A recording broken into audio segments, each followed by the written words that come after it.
One. Okay. I think It's we're live. the Roundabout Cast. And we're Yes, it here is. doing one of our niche tier lists, and we're aiming for 10 viewers to watch this. Nobody is. Everybody's going to skip right to the end. It's our personal diary on the internet. Don't hate us. Bro, bold of you to assume they're even going to click on it.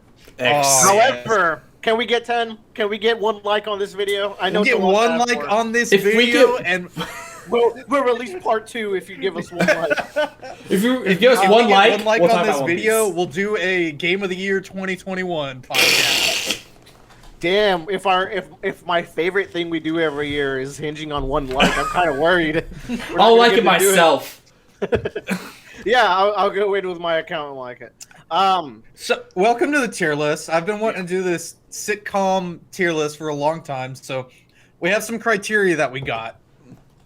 We base this on the Rolling Stones top 100 sitcoms of all time, and we combined it with a list from Wikipedia of just all the sitcoms ever. Which, if you didn't know, we learned today that sitcom is situational comedy, and it's a very loose definition for like what classifies as that. Hey, now That timeout. We didn't learn today. Okay, I learned it before. I just didn't remember it. I knew that it stood for situational comedy. Sure. I've always Come on. known. Y'all are just Give us some fucking credit. Anyway, so we tried together a list, combine these two things of stuff we've mostly seen, stuff we know about, stuff we've heard about, stuff we know is supposed to be good, stuff we love, stuff we hate. stuff we see in passing, you know, stuff we watch as a kid on Nick at Night when you wake up in the middle of the night and it's no longer like Angry Beavers or Danny Phantom and you're like, no, right? Yes, a little higher. Anyways, let's go down a trip through memory lane. Yeah, Tyler really wanted to do this, and I mean, I think it's gonna be a good time. I just wanted to hang out with my boys. Fair. That's when I started after I watched the Hulu documentary called The History of Comedy. And so I kind of I started going down this rabbit hole of like sitcoms that I wanted to enjoy, and like there was always like this hot topic for our time, like, oh, The Office or Friends or like whatever, and it's like I also grew up like watching Seinfeld, and I think that's funny. And you know, another one was like what was it? Like people were like, oh, you should watch Parks and Rec, but like nobody tells you that the first season of Parks and Rec is really bad And doesn't actually count. Yeah. Yeah. You know what? Nobody tells you what's supposed to count in certain TV shows when they make you watch it, because they watch that show more than once. It means they've made it to the end. They liked it so much they would restart it, and they enjoy that first part again. Yeah. So, Or they're like me and haven't- I just skipped the first season. Parks I and Rec haven't every time. rewatched season 1. Yeah, I'm a skipper. I did watch it the first time. Yeah. It actually wasn't that bad. I just want to get to the good stuff. so that being said, here's our shitty list. Let's get into it of shitcoms. Where do we start, boys? 2.5 Men. Let's start with 2.5 Men. Let's start from the top. 2.5 Men. So Expired for me. That's just I'm gonna come off right the bat there. Yeah, here's our tiers. We got the GOATs, the classics, the goods, the averages. Some people may like this. That's a little too nice. We need a tier in between, I feel like, for like mediocre or like generic. Oh my god, I'm fucking this up live. Someone talk about 2.5 Men, please. all right, I'll talk about it. Charlie Alright, Sheen is crazy. So I'm gonna say That's a benefit. I'm gonna say this show's definitely not expired. Okay, this show ended in 2015, and I'm gonna say it potentially expired Pause. It went till 2016? Yeah, 2015. Yes. What This show- the fuck? Ashton Kutcher took over for Charlie Sheen's spot. I'm gonna talk about this. We have we've struck in something from our list. Okay, we've struck the Cosby Show from our list because for reasons. But Reasons. Charlie Sheen didn't do anything except be an asshole to people and kind of harm himself. I mean, you're fair, Yeah, this is accurate. but he was an asshole to a lot of people, absolutely. But still, that being said, this show's great. I don't think so. I don't like this show at all. Angus T. Jones and John Cryer really carry this show a lot. And Is this the son and the dad? Yeah. And Charlie Sheen, Yeah. crazy man and a decent actor. Charlie Sheen carries the show, first of all. No, John Cryer is a John legend. Cryer's Do not get it character. wrong. It's John awful. Cryer's character is such a fucking asshole in this show. He's such a bad human being. Like, no, he tried. Okay, we're not even gonna talk about bad. We're already sitting into it. The definition of bad human being is George Costanza. All right. Yeah, that's true. George Costanza's like a show. Like, Is a shitty George person. Costanza Alan Harper is a single dad, recently divorced, But he's still an asshole. living with his asshole rich brother. Who, like, imagine yourself in that situation. He's like, such a whiner, though. Yeah, what he's yes. such a what wimp. One second lead. Yeah. and the that's son why is just that's why weird. Angus is there. He is a live action Bobby Hill. And that's what makes him great. Is we get to see this Bobby Hill grow up in real time. This is, I'm going to say, some people may like it. Okay. Or to at least average. I'll put it. Some people may like it. I will not let you go above. Some people may like this. I watched, this was not a show like that I found in passing. This is a show I sat down and intentionally began to watch. Oh, Do man. we need more tier? I this is did fine. a whole big thing about the media. Because here's the thing: we usually have more positive tiers than good tiers. Because we usually talk about things that are mostly good. Yeah. I feel like with the sitcoms, they We're going to talk trend about in the some middle. garbage. Yeah. They trend This more is in the fine. middle with sitcoms. So I This guess we'll see. This is fine. We'll do our little. Oh, I can't get into Friends yet. We're going to do Everybody Loves Raymond. This was. I love this show. Really? I grew up watching this, and I thought it was great. However, I haven't seen it in a long time. I thought this show was very boring. Even when I watched it as a kid, I was just You like, thought it was dry. yeah, I thought it was very dry. Okay, but you were like a hyper Disney Nickelodeon True. kid. I didn't have cable, so this was choice shit right here. I watched it with my parents, and I would just be like, I feel like I'm watching the same scene every 3 seconds. It's always Raymond talking in that Yeah. weird New Yorker accent, and his What brother are you talking walking in about, and Ma? Hello, Raymond. Hello, Yeah. Raymond. Hello, Ray. Why were you birthed on that rainy day? Okay, the cast is really good. I think the cast is good dynamics because the kids grow up over time. But then you got Raymond, who's kind of a weirdo douchebag sometimes. Yeah. But like in a what's with sitcom characters just being the worst, by the way? Because I you don't know can what write happened. character arcs, but never actually do that. Oh my god! true. We forgot Arrested Development.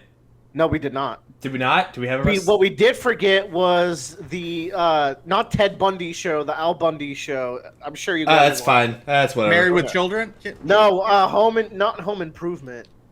That's Tim Allen. That's Tim Allen. Yeah, it is. Anyways, I didn't put any Tim Allen on this list because Tim Allen is a raging conservative Trump worshiper, and he's I'm allowed sure to have a that- TV.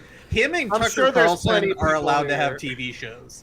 yeah. I'm gonna say Everybody Loves Raymond average. I would actually. That's oh. 2.5 Men. I would say Everybody Loves Raymond is average too. I think that's Because- like the average. Okay, sitcom. hold on. I didn't finish my thing about the character dynamics because you got Raymond and his naggy wife, but then you got the weirdly depressed brother. He goes through character arcs that are interesting, but then you got the mom and the dad that are just the iconic like cranky couple. Yes, But and that I don't they know. live across the street from Raymond, and his brother lives with him. I've Bro. lived that life. Bro, I've the lived that fucking- life.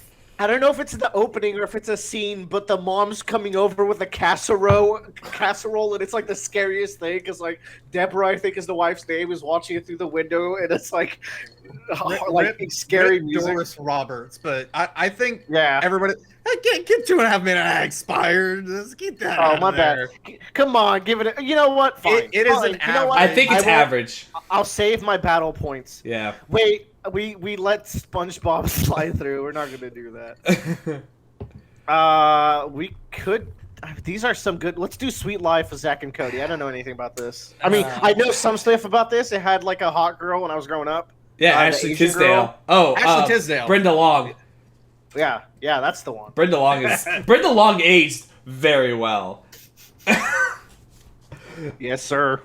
And she's actually like decently good at. Sweet Life of Zack and Cody. this is an actual genuine expired, at least for us. Like Whoa. the comedy is just really, really basic.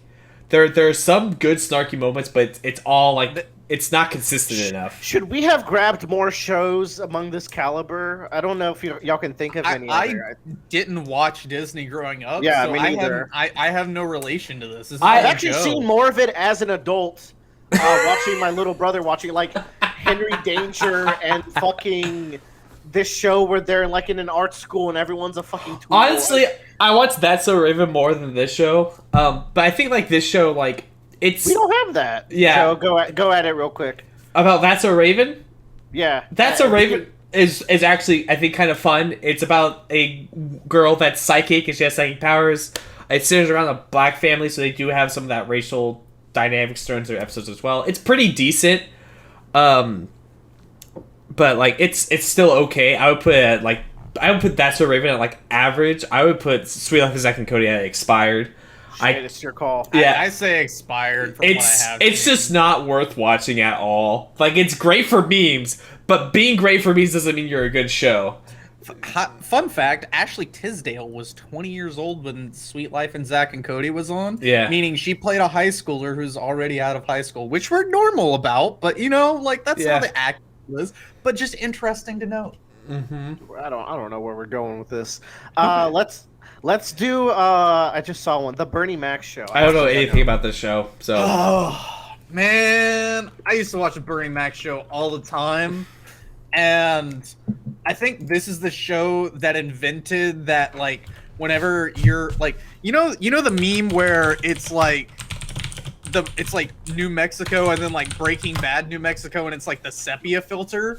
Yeah. I think the Bernie Mac show invented this because every time I watched this show, it had this weird orange tint over all of it. Okay, but that's all of it. And Breaking Bad is very specifically when you're in Mexico, you're in a different lighting zone. I didn't think the Bernie Mac show was bad at all. I thought it was great because it focused around like decent family values and like is all just about actually burning Mac raising his family. Didn't hate it. I put it in the same category as Everybody Loves Raymond. We're too nice. This needs more meaner tiers. It needs at least one more negative tier. It's gonna get there. Don't worry. Okay, you know what? When it's time to add it, when we feel like we need to add it. Because we already got Sweet Life of Zack and Cody expired, and that's already going to get us. Phineas and Ferb also made the cut, but we will not rate it. Okay, but to talk about Phineas and Ferb real quick, that's an actual fun show. That's where I'm going to leave it at. Okay, we have Rick and Morty twice on here. Excellent. Let's do Cheers. I haven't seen any Cheers. All I know about Cheers is that Ted Danson's in it, and they reference it in The Good Place. So. Ted Danson, great actor. Besides having one of the most iconic intros of like potentially all time, is that like where everybody knows your name? Yeah. It's like sometimes you wanna go. It had such a strong cast of like well-known actors that all like kind of really grew up. Yeah. But I also remember watching this show and like as a kid I would laugh at stuff like Everybody Loves Raymond, Bernie Mac. I never remember liking Cheers. In fact, I remember hating it very strongly. And like whenever the theme song came on, I would kind of have a little bit of like trauma about it. That's what that beat you. Like I remember avidly hating this show, despite being apparently one of the most successful sitcoms of all time. So I'm gonna be an asshole on this one. I'm gonna put it in expired. Ooh. I mean, look, me and Joe can't fight. We can't fight for this. And I don't want to. There's a few of these types of shows and categories from the 70s and early 80s that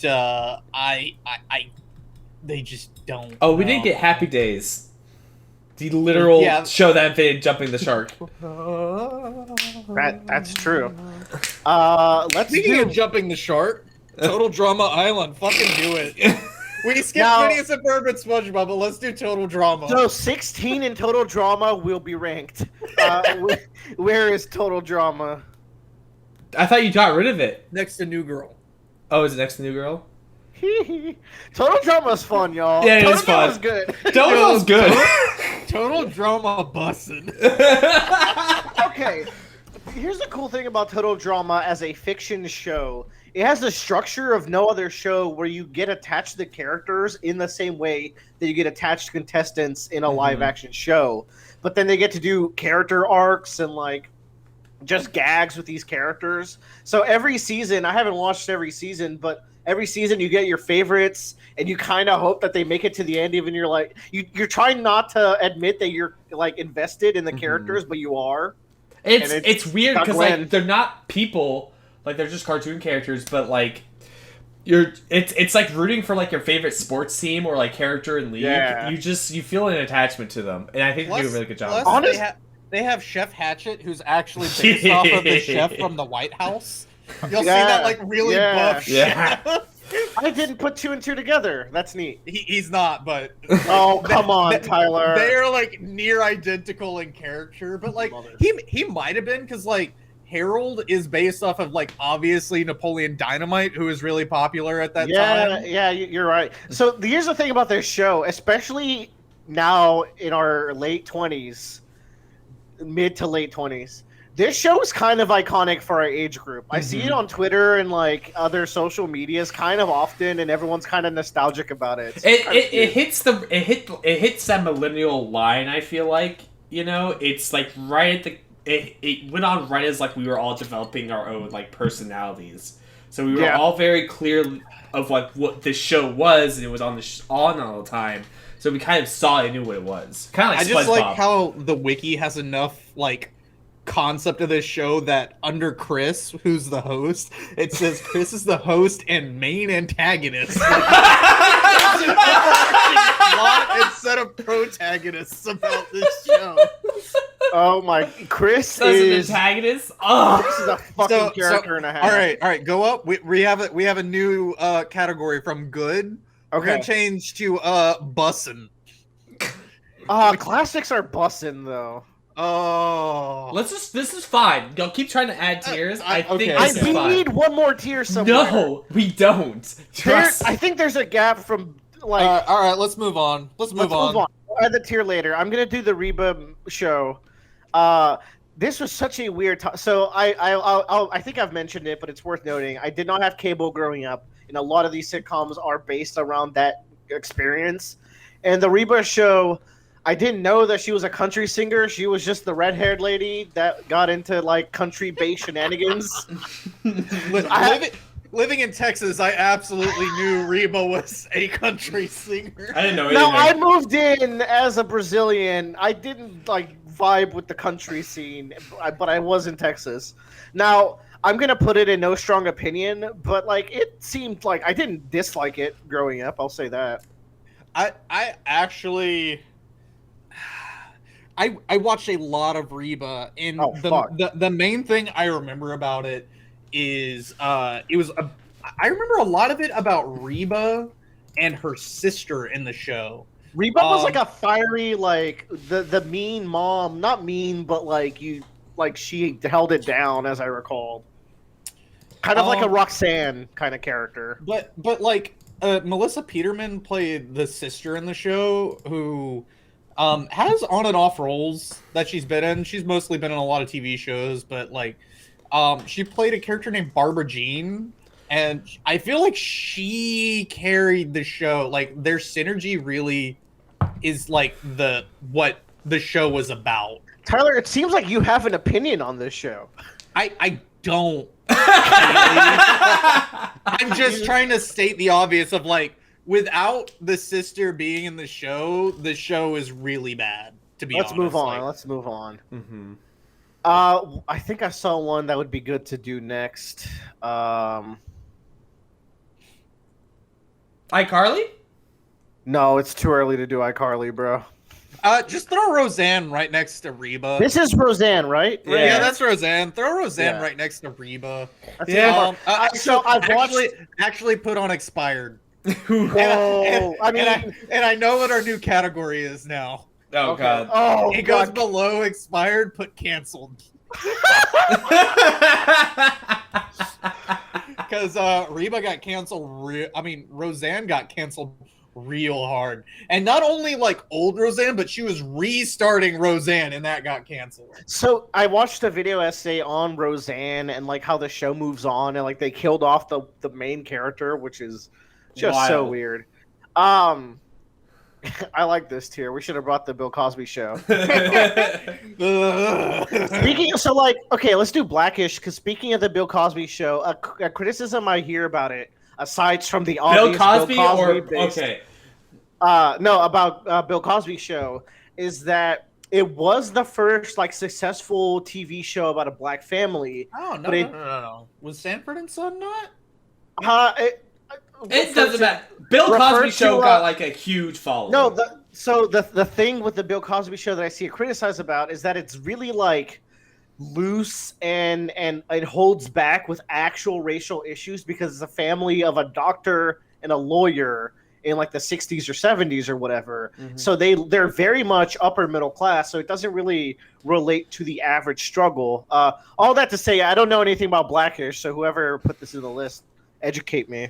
It's the kind of the same deal. I forget what his name is, but he's like the dad, and he's like a in a sitcom situation.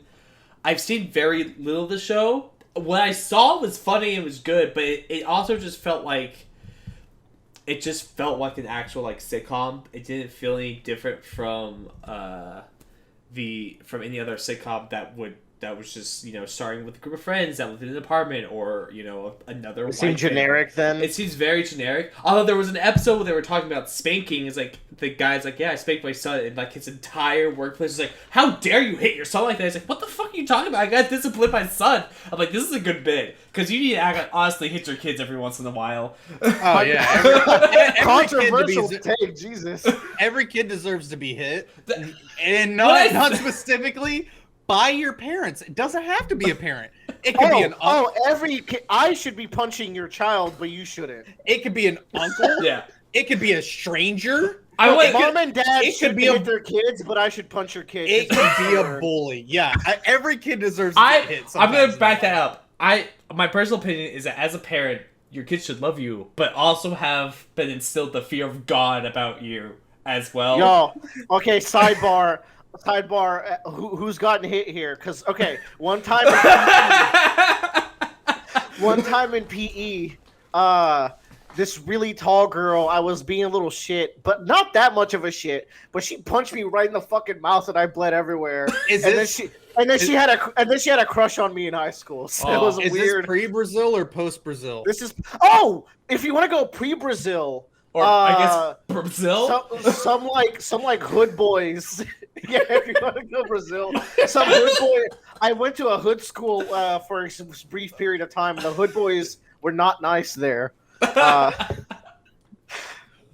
Please share your get punched stories. I got punched by a kid at a dodgeball tournament for thinking I was somebody else. Who I then grew up to hate because that kid actually turned out to be an asshole and tried to hook up with a girl I was dating after like a year, and then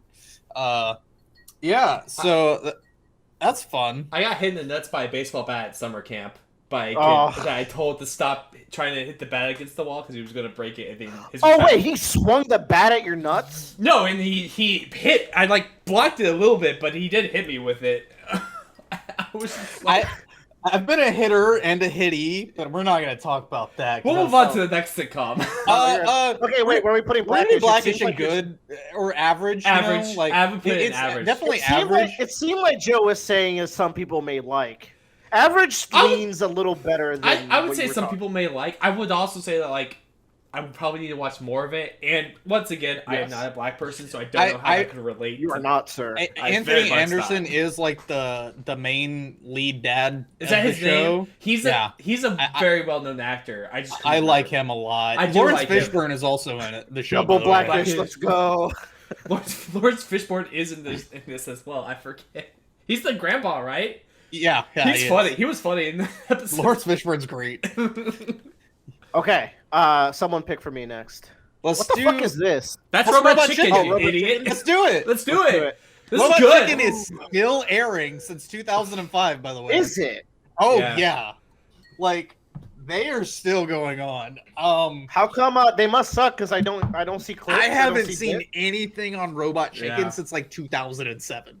Yeah, same. Robot Chicken knows about Mother 3 and my struggles with the video game Mother 3. And I just want to point that out. That's kind of surreal to me. I'm just saying. I want to put it in. Some people may like this. Oh, I was gonna say put it in good. I really like Robot Chicken. I think Robot Chicken is really funny. It has some edgy bits that are like not fun, but it also has plenty of fun bits. And also, it's a clip show about claymation, and I think that's a pretty fresh. Mm-hmm. They also did like 3 or 4 Star Wars My roommate episodes. who declined to be in this episode yelled from the other room, "Robot Chicken sucks." Too bad, Austin. You're not here. Robot Chicken also did like 3 or 4 Star Wars episodes that were really No. funny. They've done a shit ton of stuff. They've probably done more. I wonder if they did. If they've done any Star Wars post Disney. I wonder if they have. I bet Oh, that's they have. interesting. But the one that always comes to mind with Robot Chicken is the Bop It one, where when he opens up the box, it's the Bop It, and he's like, twist it, pull it, cock it, read it, do it. Oh man. Okay, let's go on. Tyler, tell me about Broad City. Oh, man, I fucking hate Broad City. Man, this one's gonna be an unpopular take. Okay, sidebar. One of us needs to watch Tuca and Birdie at some point. Oh yeah, And I don't want to watch Tuca and Birdie because I hate Broad City. And here's why. This show is female strength workaholics. And I didn't like Workaholics too much. It's just about 2 girls living in the city, and I don't think it's like Workaholics aside from like the general vibe, because I feel like from what I understand, this Workaholics is more like very goofy. This is like more wholesome sometimes. I've only seen the first season. The only bit that may be the problem. The only bit of Broad City I ever watched was I was at home building my Star Wars Star Destroyer Lego set, and I had to put something on. I just let Hulu do random, and they went to some guy's apartment and were in lingerie cleaning up his apartment. That's the only episode of this show I saw. I watched this with a girl who I then went on to have just an awful relationship with. So bad vibes there. But this feels like trashy girl stoner humor. With that's my kind of people, to be honest. Some people may like this then. I'm gonna put some people. I don't know. No, Tyler thinks this is expired, and I can't vote for it. However, keep this in mind. One day I will watch this, and I'll probably like it. So if you're mad, I might be sexist, but I hate this show. I watched the first 2 seasons of it, and I just hated both lead actresses. And like I've seen the actresses in other stuff. I don't think they're bad at all. I think they're quite funny. I just hated this show. And even Hannibal Buress is in this show, who I like. I love Hannibal. I hate this show. Yo, now that you mentioned that, is there going to be like a female-based show that we actually like on this? Should we even upload this at this point? It's going to get... Oh, well, you know what? There might be one. I see one that... Yeah, there's a few. Okay. There's a few. What is this? This is George Lopez? Is it time? Low ride. I don't what think were this they show's thinking good. with that banger? Yo, George Lopez is bussin'. Busted. Well, that's... No, George Lopez is actually bussin'. It is bussin', but his classics bussin'. His classics Is it? bussin'. You know what? That's bussin', and this is classics. Yo, George Lopez is bussin'. Like, I'm sorry. This wasn't even on the Rolling Stones top 100 of all time. It should be. Like, I think this is one of those top tier family shows because I love sitcoms that do their best to introduce the general populace to kind of a different culture. Mm-hmm. And I feel like George Lopez is really Hispanic. Yeah, it's really Hispanic. It's like that opening theme just blares at you, and I'm like, yeah. My favorite thing that I remember about this show is how much the wife puts George in his place and makes him feel like shit for being a bad dad. And like, because his kids want to do like normal things like be in a play, and he's being such a dad about it. Like, oh, no son of mine is going to be in a play in 2004. And it's like, the mom's like, let the kid be a kid. Yeah. I agree. Very. This show feels like my apartment complex sounds like in the weekends. That is fantastic. My brother loved this show as a kid. By the way, That's because George Lopez is bussin'. I would literally wake up in the middle of the night because his TV would be blaring loud with the George Lopez theme going on. Because he would have recordings and he would just shove them in the VCR that we had, and then he would just or the DVD, whatever. Y'all, this is a good time. Let's do MASH. Expired? Oh, that shit. We added the new category. I would think that's borderline canceled. No way. Sorry, I haven't seen MASH.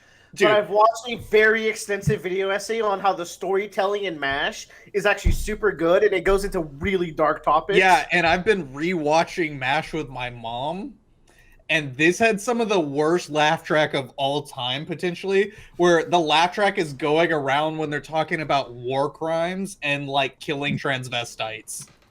Oh, boy. Oh, I mean, those are the jokes and humor they're hitting. So... But that storytelling is so unique.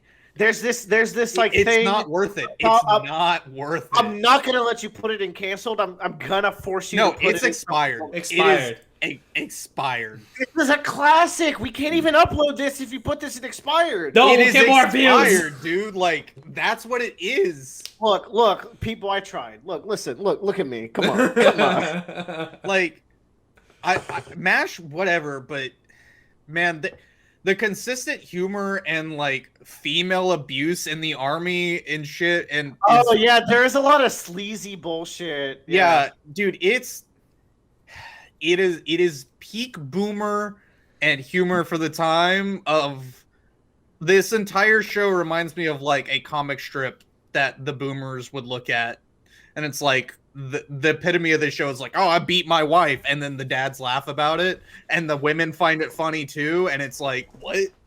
Yikes! All right, this has been a whole yikes. Let's do the oblongs. Does anyone know this is how? I remember seeing this on Adult Swim when I would stay up late at night and hope my parents. It was good. I remember liking some of it, but I don't remember much about it. So it's like the premise and the conceit of it is like it's a mutant family, so they all got like some disability. The dad in particular has no arms and legs. Yo, I remember this show. Yeah, the mom was great. The mom was the best, and no, the little girl who had her like brain sticking out of her head with like a little bit. She's great. This is a cute show. I think this is good. Yeah. This is good. Like, this was definitely like a underrated show for the time because the dad has no arms and no legs, and the mom is like Linda from Bob's Burgers, and she's just chilling up. Fused with Marge, fused with like a. Wait, hold on. I think the girl. The little girl was also like psychotic or some shit. It was great. No, or just creepy. You said she had a brain coming out of her head? Or like a tumor? No, she had a dick coming out of her head. What? She had a penis coming out of her head. Oh, no, yeah, it was a tumor, but it was like shaped like a penis. Tyler, it's not a dick. No, look at this. It is classified as a tumor according to like I remember this. The wiki, but it's very phallic shaped. Do you remember this character, the giant character? Hold on. Show me. That girl was the cutest, even with her dickhead. Okay. Do you remember this? Yeah, school children. Yeah. Oblongs is good. Go find it. Go watch it. Yeah, this is good. All right, let's move on. Let's do I Love Lucy. I watched a lot of I Love Lucy as a kid, and it's like, it was like good vibes. It's black and white. It's very like they don't even sleep in the same bed. But I don't remember there being overtones of like the husband like abusing his wife at least, which like is really good for the honeymooners 50s. who literally it didn't have a right to the moon kind of vibe. So it's wholesome. I think it's average. It's dated, and I would say average to good. Okay. Yeah. I agree. It's dated, but it's still wholesome, and that doesn't trend well a lot with the boomers. You know, they don't want to hear that wholesome shit. They want to see their wives get beat. You got up. Okay, hold on. This is the boomer show. Let's slow down here. Oh, We're the boomer show? Justice for boomers, okay? Boomer. The thing with I Love Lucy is also that like Lucy and Estelle had like a really cute friendship, and like Lucy was a go-getter, which I feel like that was a time where women the whole like they didn't have as many rights as today, because it's still pretty unfair, let's be honest, between men and women in 2021. But like it's better than it was back then. But it was cool that Lucy was kind of iconic, as I recall. So I throw it in good. Joe. I just see some of these characters from oblongs, and it makes me laugh because I remember seeing these. These are classic designs right here. These are, like, yeah. Okay, let us do. Someone pick for me. What is Police Squad? Yeah, what the fuck let's is talk about this? Police Squad. Please. So have y'all ever watched Naked Gun? Yeah.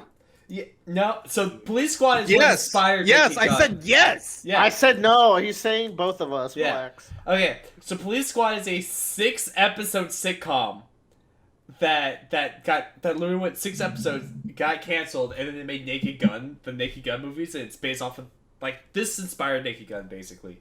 I This didn't know show, O.J. Simpson was a Naked Gun. yeah, So it's canceled? no, No. Police Squad Because Leslie Nielsen is the GOAT.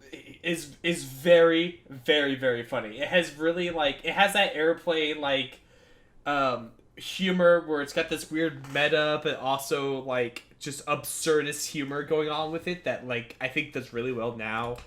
I would say like good at least, if not average. It's really short, so you can watch all the episodes, and it doesn't. It's just a good fun time, and you're like, this is great. And then you'll watch the Naked Gun series and laugh at that too. This is gonna be 2 tiers below the highest tier. Is that That's okay? fine. Here's why. It's because it's not a complete run of a show. It's just those 6 or so episodes are really good, but that's all you get.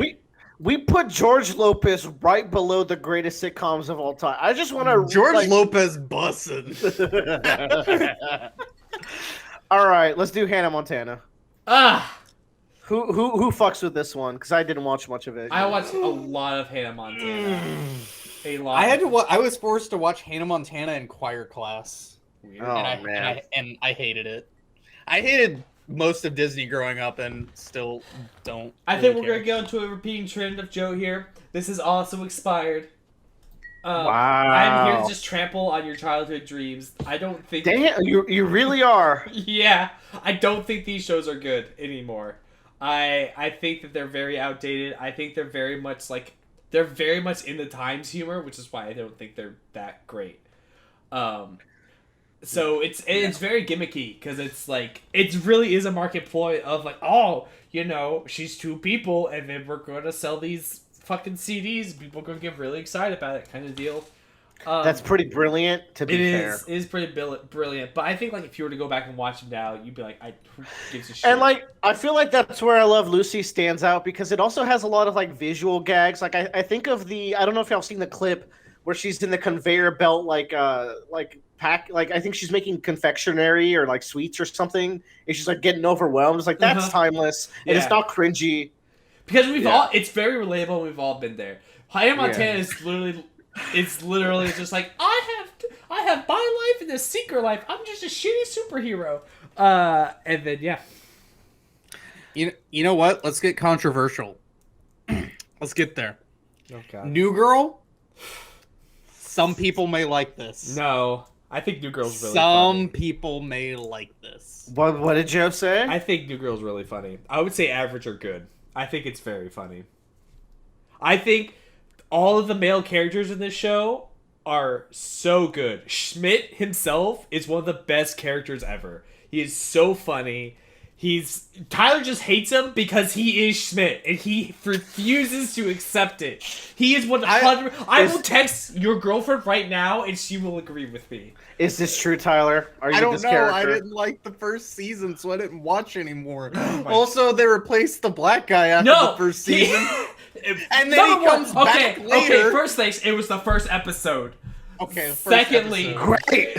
Secondly, he's an entirely different character who comes back later. They even say in the second episode, it's like, yeah, Coach moved out, and our friend Winston from who's in Romania playing on their basketball team is coming in and said, and I think I Winston- might have been salty because this is also between Iron Man 1 and 2, and they changed Rhodey, and I was just like, they keep changing black people in my shows and movies. What's happening? Anyways, Joe seems to have watched more of this. than he I has watched higher this whole say, series. and we need a feminism boost. So is it average or good? I would say good. This is actually a really Okay. enjoyable series. All right. All right, let's Whatever. Let's not do. You'll get yours later, okay?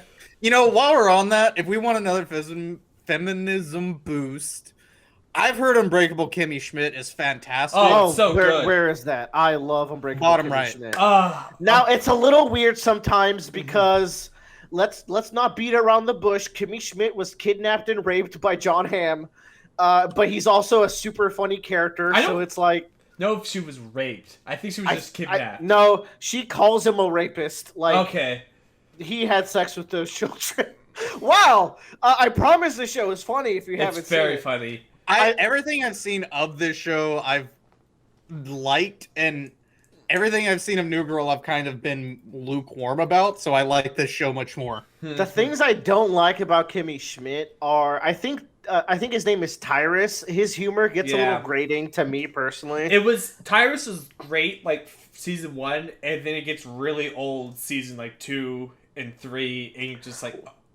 Oh. Now, side characters I do love are the old lady Yeah. and the rich woman who is a very attractive older actress whose name I can't. But She's she's in in 30 other Rock. shit. Yeah, the 30 Rock, Yeah. beautiful eyes lady. But I will never Anyways. forget in episode 1 when Kimmy meets her, it's like, do you want a bottle of water? It's like, no. It's like, all right. And she just throws the whole bottle into the trash can. Oh, this has the maid bots too, and what is the daughter's name? It's like Zeophany or some shit. Like she's super funny. Yeah. Kimmy Schmidt is great, and Kimmy as the character is to me the highlight of the show Yeah. as well. I agree. So I'd put it in bussin' or good. I'll put it in bustin'. I think it's worth the Yeah. bustin' tier. We And do you, I mean, bussins. that theme. They're alive, damn it. Unbreakable. They're alive, damn it. Yes, very good, very good. I think there's a season I haven't watched. There's so like maybe a I'll do whole that. interactive movie or something that's there too.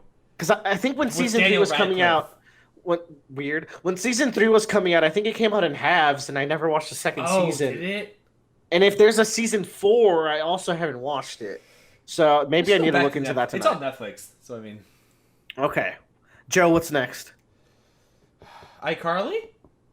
Okay, let's do iCarly. I know you see somehow the world will change for me and be so wonderful. All right, I think iCarly's pretty decent. I'm not gonna lie. This is the childhood one that survives. I think so. I think it does because, like, here's one thing. So this show revolves around 4 main characters, so it's able to usually maintain a good A and B plot. Mm-hmm. Yeah. And Fred and Sam are not bad characters. It's fun to watch both of them do shit, They're as well as actual Jerry people. Trainer try to be an artist. Like, I think all 4 main characters are good, even Carly. I think that's a really solid cast. I think one thing I that think- sets them apart from Hannah Montana and Sweet Like Zach Cody is that they're actual people. Like, you can see this girl and her friend go and make web shows. I cannot see Miley Cyrus's alter ego Hannah Montana bullshit. And like on some ends, they did good in predicting the content creator age, and in some ends, they really like lowballed it or overballed it. I also watched someone who like watched every episode and did like a review of every season recently. I wish that, like, so, like, towards the later end of the show, like, they started incorporating Gibby more. Yeah. And I wish that, and he was there from the very beginning, but I wish he had been, like, that 5th element. And I think he was in most of the shows, but we never got, like, a plot to follow I recall Gibby. Gibby being mostly corny and Yeah. cheesy. He Like, Yeah. He was. I think Gibby actually is not as good as the core 4, Gibby- as I yeah. recall. He's Gibby's not, but I'm saying, like, he should have been. Like, they should have not just made him the Gibbick character. And then he shakes his big old tongue. truffle shuffle. I was not. I was just like, I'll say it's good. I think this is the We'll one. say that- it's good. show is good. Also, there's also the character Tebow who worked at the bagel shop or coffee shop or something, Yes. and he always had like bagel on a stick. His name is Boogie now. BOO capital G exclamation point lowercase e. Just want to throw that out there. Cool. We got 2 minutes, by the way. Just That's fine. We'll go a little bit more. iCarly Revival came out, and it seems interesting. I should check it out at some point. I really want to watch I it. kind of There's don't actually- want to because that seems kind of surreal. I watched videos, and it seems like it's doing some shit. Like, it's not amazing, but it's, like, decent. And also, Freddy's hot now, and Miranda Cosgrove. Oh no, he's hot! Oh, no. All right. Next up, we're going to do... What is this, 30 Rock? Let's do 30 Rock. Hey! I really, really, really like 30 Rock. I think the show is actually, like, busted tier. I've tried to get into it a lot of times, and I can't. I really like the show. I never could get into it.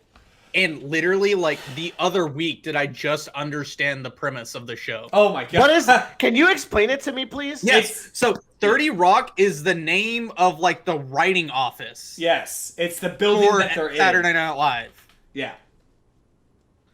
And so Tina Fey is the producer of this SNL-esque show, but doesn't show anything about the show. It's just her life being this producer and the shit she has to deal with. That's so weird. They should show shit about the show, shouldn't they? No, because It's all about the writers of the show. Yeah, and the reason I like it so much is because it reminds me of the bullshit I had to go through the live lab some days. That's why I really, really liked it. And Alec Baldwin is so good at this He seems show. great in it. So does the blonde guy who plays the gay guy. He seems really funny too. He's not gay.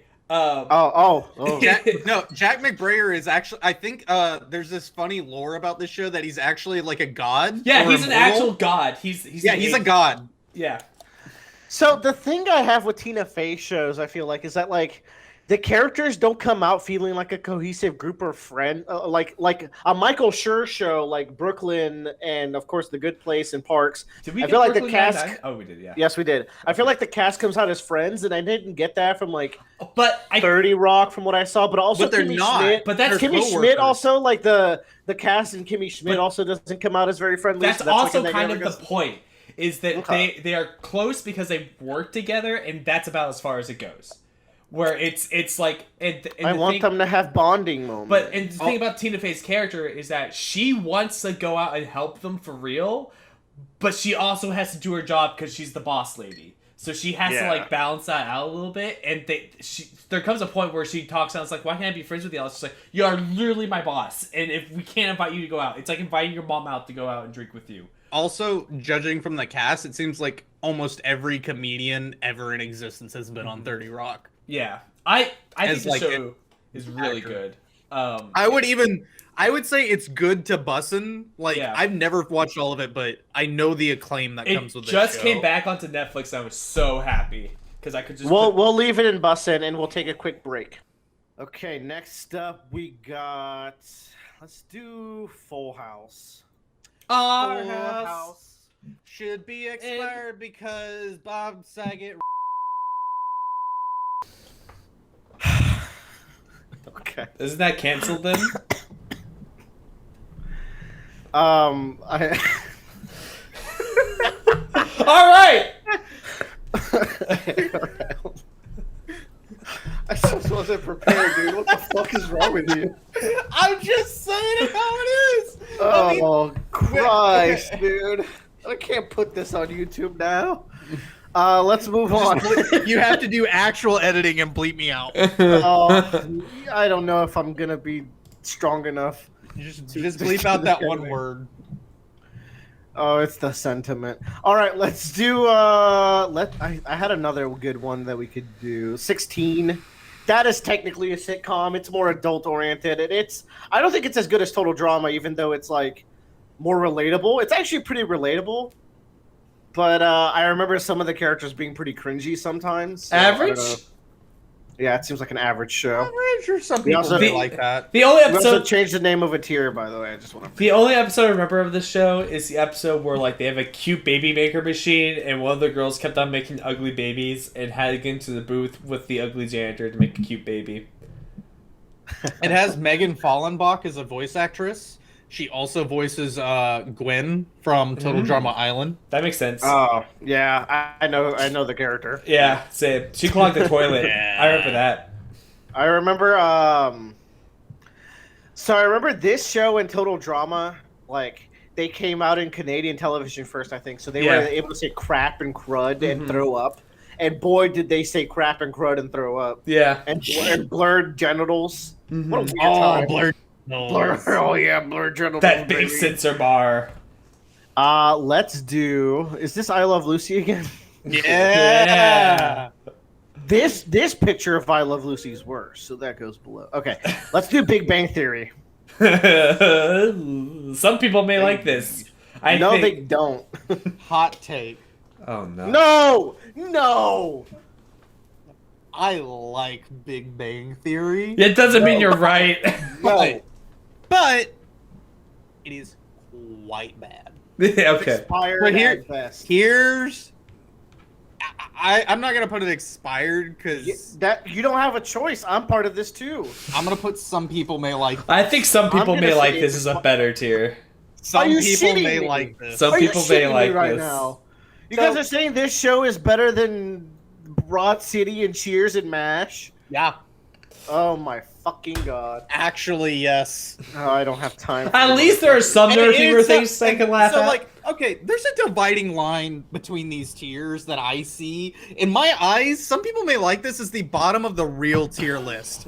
Expired is the top of another tier list that gets to exist You separately put in this Cheers, tier list. Broad City, and MASH in that other tier? You're insane. First of all, expired is part of the real tier list. Canceled is where it's like, oh shit. We should put Big Bang Theory at the very top, actually, now that I'm thinking about it. Oh, stop. You've seen those Bazinga. videos. God damn it. You've seen those videos of this show without the laugh track, and they're so uncomfortable. yeah. So, Is this a second iCarly? Yes, it is. We made this while we were drunk, by the way. if we Yeah. want, I Right. don't want to talk about this just now, but I'll bring it up whenever we talk about Friends. Unless we want to, like, Friends is something we could save till the end. We could. Friends is too iconic for us to do yet. So Yeah. just But- save your- I have strong feelings about laugh tracks, and we'll talk about that with Friends. that's fair, and I think that's fair. That 70s show? Yeah, let's do. No, too good. All right. Then fuck it. So that 70 show's bussin'. So here comes the point where there's a phrase invented by Happy Days called jumping the not invented but spun off from Happy Days called jumping the shark. And I feel like there's a point that 70 shows where it takes a pretty decent decline in its quality. What happened? The sister, the main character left the show, yeah. Oh, Eric Foreman leaves? Yeah. Yes, he does. Forgot about that. Holy and shit. it should have just been canceled. Yeah, that should have been the end of the show. Because, like, And that does factor in. Like, yeah. Because, like, How I Met Your Mother is going to take a severe penalty. Let me tell you. But, like, but at the same time, that 70s show is, like, the first... Damn, Jackie, I'm not a weather... I don't control the weather. It's got Mila It's- Kunis. Are you shitting me, though? Yeah. Like, It's- dude, fun fact, Mila Kunis was illegal to be acting in this. 'cause Yeah, I think she was she was 16. like 14 or 16 when Yeah. the show started. Yeah, you know what? I'll leave your, like, Full House rape thing and bleep out what I just said then. No. Like, yeah, bleep that out. But, Well, like, she becomes of age. Mila Kunis was my age when I was watching. What am I saying? It's fine. yeah, that's fine. Also, It- Hyde got arrested Dude, for doing Hyde shit, by the yeah, way. Hyde Yeah. actually was like canceled. Hyde was Hyde in real life. No, Hyde was canceled. Yeah. Oh my- He got kicked off of the another show with Ashton Kutcher, like the Barn Door or something. The ranch. The ranch. Yeah, the ranch. And then Ashton Kutcher became like the guy for replacing people in sitcoms. Mhm. So weird. Anyways, that 70 show is actually really, really funny. And I really think cozy good. on a weekday night is It's pretty perfect. good. It's pretty perfect for it because once again, like it does hit a steep decline. Fez kind of gets a really weird when he gets older. I feel like. Does he? Yeah. I don't remember the later seasons as much. I'm noticing. But Donna though. Donna's cool. Donna's Donna's a bad bitch. Yeah. Eric did not deserve Donna. 100%. No, not at all. Eric's a weenie boy. Yeah. If I want to order these tiers a little bit, I'd say it's the top of this tier currently, and like probably New Girls up there and Robot Chicken. The oblong is kind of hot. Yeah. Let's be honest. Yeah. Just looking at the character designs got us cracking up. I think that's a sign of a good show. Let us do. Oh, we have 2 friends as well. This is all fucked up. We were drunk. We could take excuse. Who cares? What's this? Who's this? That's Letterkenny. That's All right, let's busted. do Letterkenny. Well, So classic? No. Whoa. I said busted. Hold up. I said busted. Okay. here's the thing, though. There's 3 seasons of Letterkenny Really that good. should not exist. Yeah. And that's Tyler, seasons 4 through 7. Tyler, if you're saying this, just remember this for when we talk about The Simpsons. Oh, so that's 4 episodes. That's 4 seasons. 4, 5, 6, 7. Okay, so there's about 4 seasons that shouldn't exist. That's more than half. That's a lot You know of what? television. Let's do 4 through 6. 7 starts to pick it back up. 7's pretty okay. 7 was pretty good. 1 through 3 I haven't got though. to- 1 through 3 though. Oh, 1 through 3 though. This This show really incesty. Every episode I watched, I was like, the No. brother and the No. sister No. are weird. No, No, the sister's just hot. The sister's a slut, and Yeah. it's great. And she's not slut towards her brother ever, but he's always like, keep it in your pants, and she's like, make me.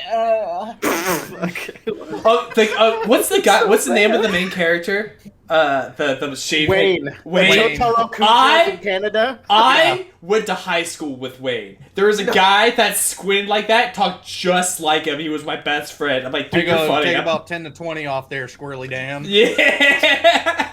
You're shitting me. You were best friends with the Wayne. Yeah, I was like, dude, I'm gonna just hang out with you all the time. It's like, all right, let's do it. It's like, cool. I will say, I didn't love this show, but the sidecast, the main side, I hated the townsfolk. They were all annoying, especially the douchebag guys. But the main sidecast, douchebag guys were great. The fat guy and the long hair guy are really funny, I think. Are you talking about the hockey bros? They're like, hey, No, yeah, the hockey bros are great. I know. Yeah. But he's I talking think maybe about. I need to watch more. He's talking about Dan and. Are you talking about the emo kid that has his fucking meth no. lab? The emo kid's also not very funny. He's talking.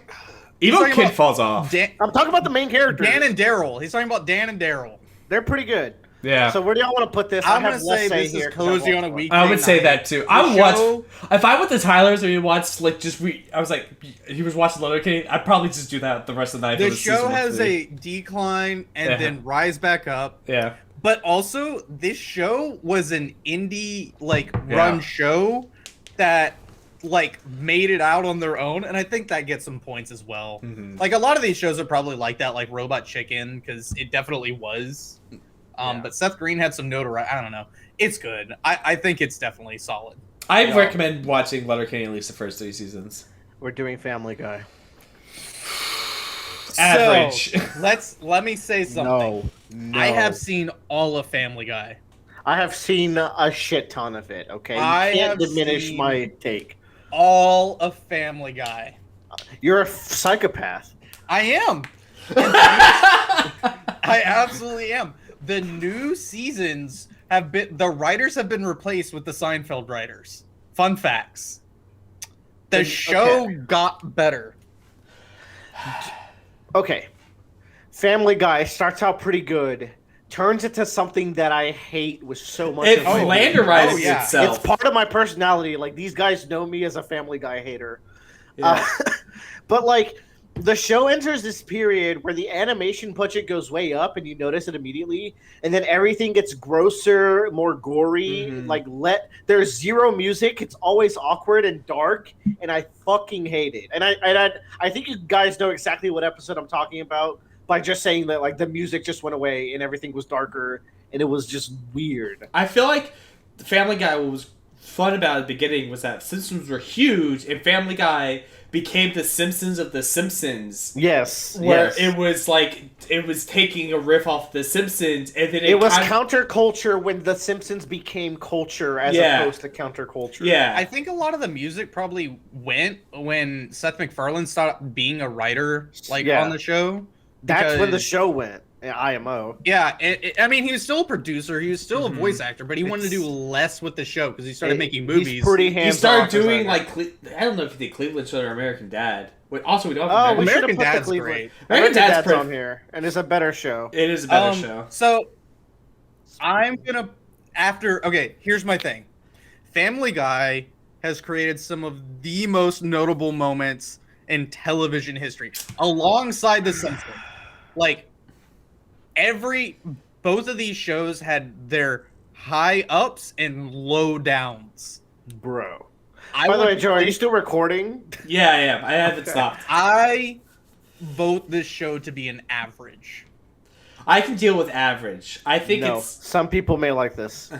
I disagree. I think average is where it needs to be. I think Family Guy has been much more influential to culture, whether you want to admit it or not. Yeah. Fuck Family Guy. All right. I agree.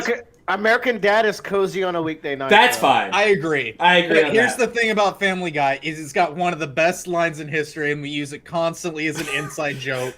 And it's about the entire punchline of this joke is the entire punchline of every Family Guy joke, because every Family Guy joke is funny once. Yeah. And the line is Everybody gets one. every joke Wow, gets one meta. laugh. Except this one joke that will get infinite laughs out of us for some dumb reason. This joke is for babies. I'm addicted to saying that because I think it's just one of the best things of all time. It's that standing there is another one. Everybody gets one. Joe, I'm bummed that you never stop recording because it's gonna be hell for me to sync everything up. Man, that fucking sucks, my dude. Fuck you, Joe. All right, let's move on. Let's do Everybody Hates Chris. So I watched a decent chunk of Everybody Hates Chris when it was coming out. I enjoyed it, but like not in like a really like attached way, if that makes sense. I think it's really good. It wasn't always the funniest, but I think it was really well constructed and had like good morals and like lessons. And so sitcoms are situational comedies, but I think a big part of sitcoms is also the lessons that they might teach, like the public. I think also like the relatability or like the ability to like, I think like you can go two ways where it's like it's the relatability of the situation they're in, but also getting a glimpse into the world of some other culture you might not like. And for Everybody Hates Chris, you might not like Jesus, all right. Or not, sorry, I didn't mean to say that. I mean, a culture you've not experienced or you just don't grow up and be part of. I'm drunk. Fuck off. This is... I'll say what I said before, and y'all can call me racist if y'all need to. This is the black version of Malcolm in the Middle. And I think that's a huge praise. that is a high quality take. I thought this show was great. I think this show's good. Not gonna lie. I was gonna argue Bussin', but it wasn't super funny, so I would say cozy. I would say I cozy think too. high cozy. Mm-hmm. High cozy, like higher than the oblongs. Yeah, higher than the oblongs, because it didn't have as long as a run. It didn't have the unique value of being the first to do it. But I think there's a season where he moves to a different school as well, and I feel like that was like probably one of the later ones. I might be misremembering. I liked his friend and I like his parents a lot, and I think he has a sister. If you don't remember, the dad was Terry Crews. Yes. And yeah! The dad was fantastic. Terry Crews was good. He was a penny pincher who held the family down, and the mom took no bullshits. Like, they were super entertaining. I thought it was always great, like, having Chris Rock do the internal monologue of the main character, because it was just weird. It was weird and great because it's like Chris Rock is doing the interior monologue. I mentioned to Willard, it's like, how do we get Chris Rock to be in this show with paying a minimum amount of money? And they did it. The motherfuckers did it. I don't know how much is based off of his real life, though. I'd be interested to know. All right, Joe, you got next. Ooh. Who are all these black dressed women? Let's do Sex in the City. Oh, okay, that makes sense. This show... I feel like I should watch Sex in the City now as an adult, but... I watched this show a lot as a child, and it turned me into On? a different person than you people. I Fun feel like. fact. This is Willer's first time of finding the fitness catalog, but it was Sex in the City. Fun fact. Oh no, honey, it was not the first. Fun time. fact. Willard loves MILFs. So, I think there's some... I don't think these women are MILFs, okay? They're older. Look, now that being said, Samantha was very sexually positive, and she's not in the remake. She just loves sex, and she's super okay with it. And I think that is a great character. And I also like the character of I think it was Miranda. The red hair was really good, and then the very cute brunette was very cute. Ironically, the character I liked the least was the main character. Sarah Who wrote Jessica a blog Parker? she wrote a blog about living in kind of New York and like the people she slept with, and she bought a lot of shoes. And that's mostly what I remember. And she had this on and off thing with a character called Mr. Big. But like this is like an interesting show that I think was really important. And I feel like if you watch it as an adult, it might be dated because it's very 90s. But I think you would like appreciate a lot of it as well, especially now that I don't know, in the dating apps you hit a lot of moms and older ladies, and you're like, yeah. I'm gonna go high cozy. I'm gonna go high cozy. I'm gonna go high. I'm gonna go mid cozy. Higher than oblongs. I think this was much more impactful and influential. It is very impactful. Yeah, Samantha's a fucking icon. Can you go down? I think we forgot something really important that we might need to add really quick. What? We're not gonna be able No, to. it's on there. Okay, we're good. We're good. Okay. We're good. All right, Tyler, you get next. Let's do Scrubs. All right. I'm about to Scrubs. fight. No, this is The Office. We're Scrubs. Scrubs? Okay. Yeah. Here's the thing. I'm gonna fucking fight all of you on this right here, right now, because this shit's classic, and I'm going to punch all of you. Let me start. Let me start. I can pick. Let me start. Okay, you ready? You ready? You ready? You ready? Yeah. Scrubs is good. I hate Scrubs. I hate all hospital shows. I hate the premise being I hate Grey's Anatomy. I hate General Hospital. I hate Scrubs. I hate House. I hate all of them. What the fuck is this? All right. Scrubs is good. I'm gonna bring this around now. Scrubs is more than a hospital show. Scrubs is the show about the journey of being a young adult just out of college through past that into actual adulthood and what that's actually like. And that's what makes it good. It's so good. But they also work in a hospital, and I hate hospitals. Tyler's just biased against those shows. No, I'm biased against hospitals. It That's has what I'm nothing saying. to do with that. It's such a strictly weird hospitals. conversation to me, right? Yeah, but like, I think what's great about the show is that you have JD, who's your main character, comes this big, wide-eyed, naive look, and I recently just rewatched the entire series, except of season 9, which doesn't exist, and we don't talk about it. Where you get this whole character arc that is a fully grown person of... It comes full circle. Well, he starts out as like I think it's an intern or a medical student. I forget the actual term that's used. In like the base level, and he goes all the way up to the point where he can almost become chief of medicine if he wants to, but goes to a different hospital instead. But what's great is that you see him come full circle, and by the last season, he is now mentoring the people that were in his shoes 8 years ago. So you see him realize how he got his like perception of where he is now and where he was, and why people teach him the way he was taught. And so you get this great sense of like realizing what it means to become an actual adult.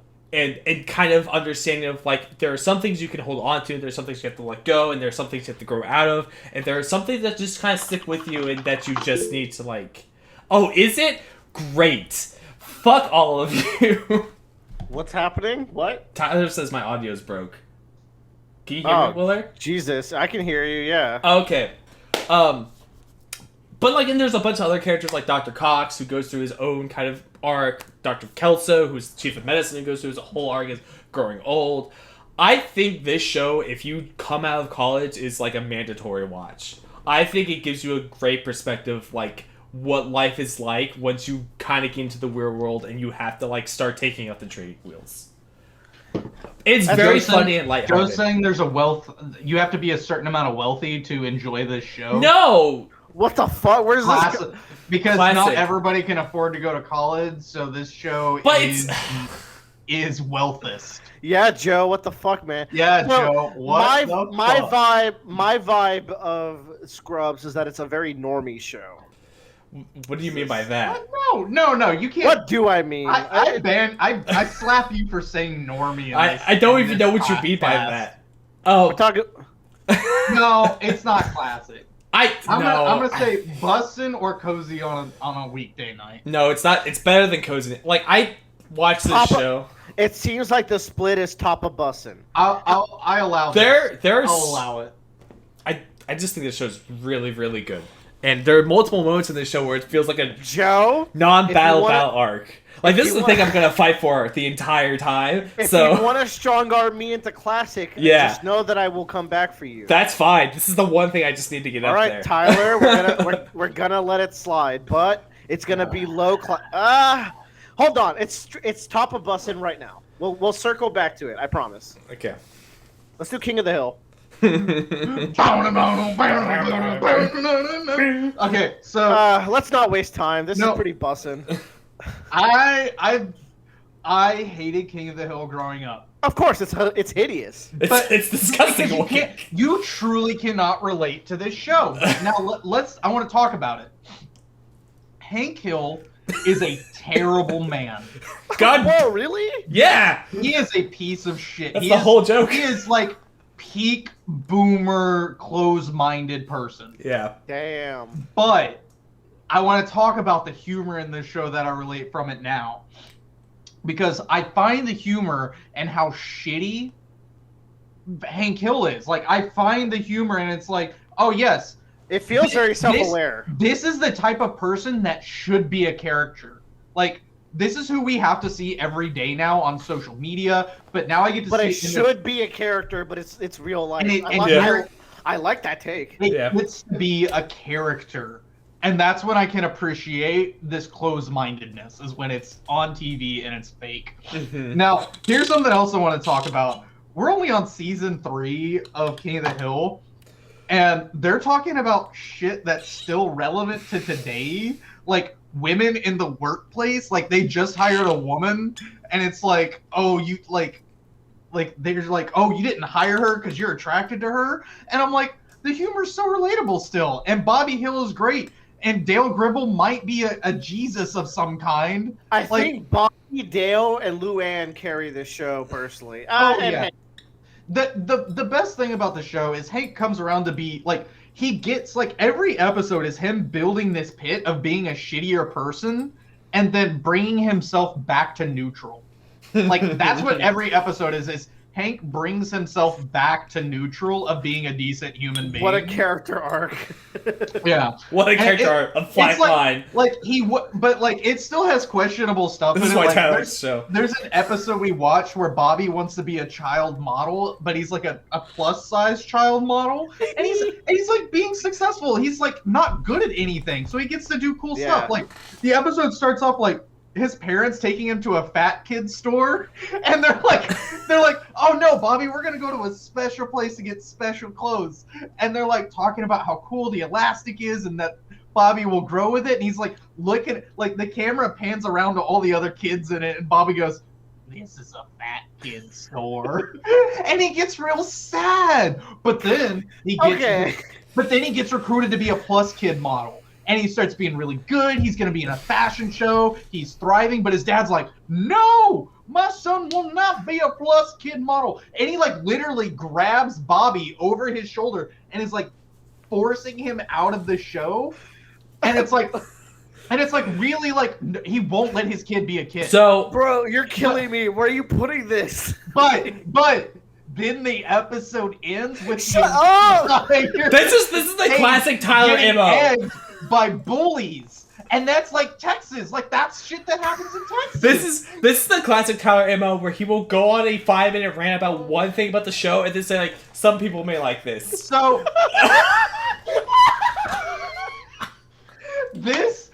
I'm gonna say this one more line that Dale Gribble said, and it's not pocket sand, but it is another notable line that he's just like, they're doing storm chasing, and he goes, I heard a T6 tornado can throw an egg through a barn door. 2 if one of them's open. And then for that line alone, this show is a classic.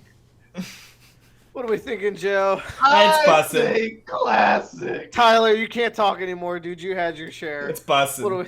It's bussin'. It's bussin'. It's top. It's gonna go with Scrubs and top of bussin' for now, We might have to reevaluate the classic as like a top 10 kind of deal. or like a top 5. Yeah, kinda where deal. we We'll see. take bussin' to up there. We'll see what happens. Oh, my cheeks hurt. I was just like, when's this motherfucker gonna shut up? King of the Hill's really funny. Okay, interesting about King of the Hill too is that King of the Hill was made Stop. Yes, we're still on King of the Hill. King of the Hill was made by one of the writers on the original writers on The Simpsons. Mike Judge is That- also a hitman Yeah. of comedy. Like he's amazing. I just I want like to throw that. that there. Okay, what the fuck is this? ID the It Crowd. IT crowd. IT IT crowd. crowd. This is British humor. This is good. Yeah. IT Crowd's funny. I will never Oh, forget IT crowd's good. the character who like it's I forget what David Adeyemi or something like that. Is it Miles? It's the black character. I forget what his name is. I think it's Miles or Niles. Yeah, I think it's Niles. But he's like sitting there typing him, and there's just something on fire on his desk, and he's just like, He does the Now- the pattern.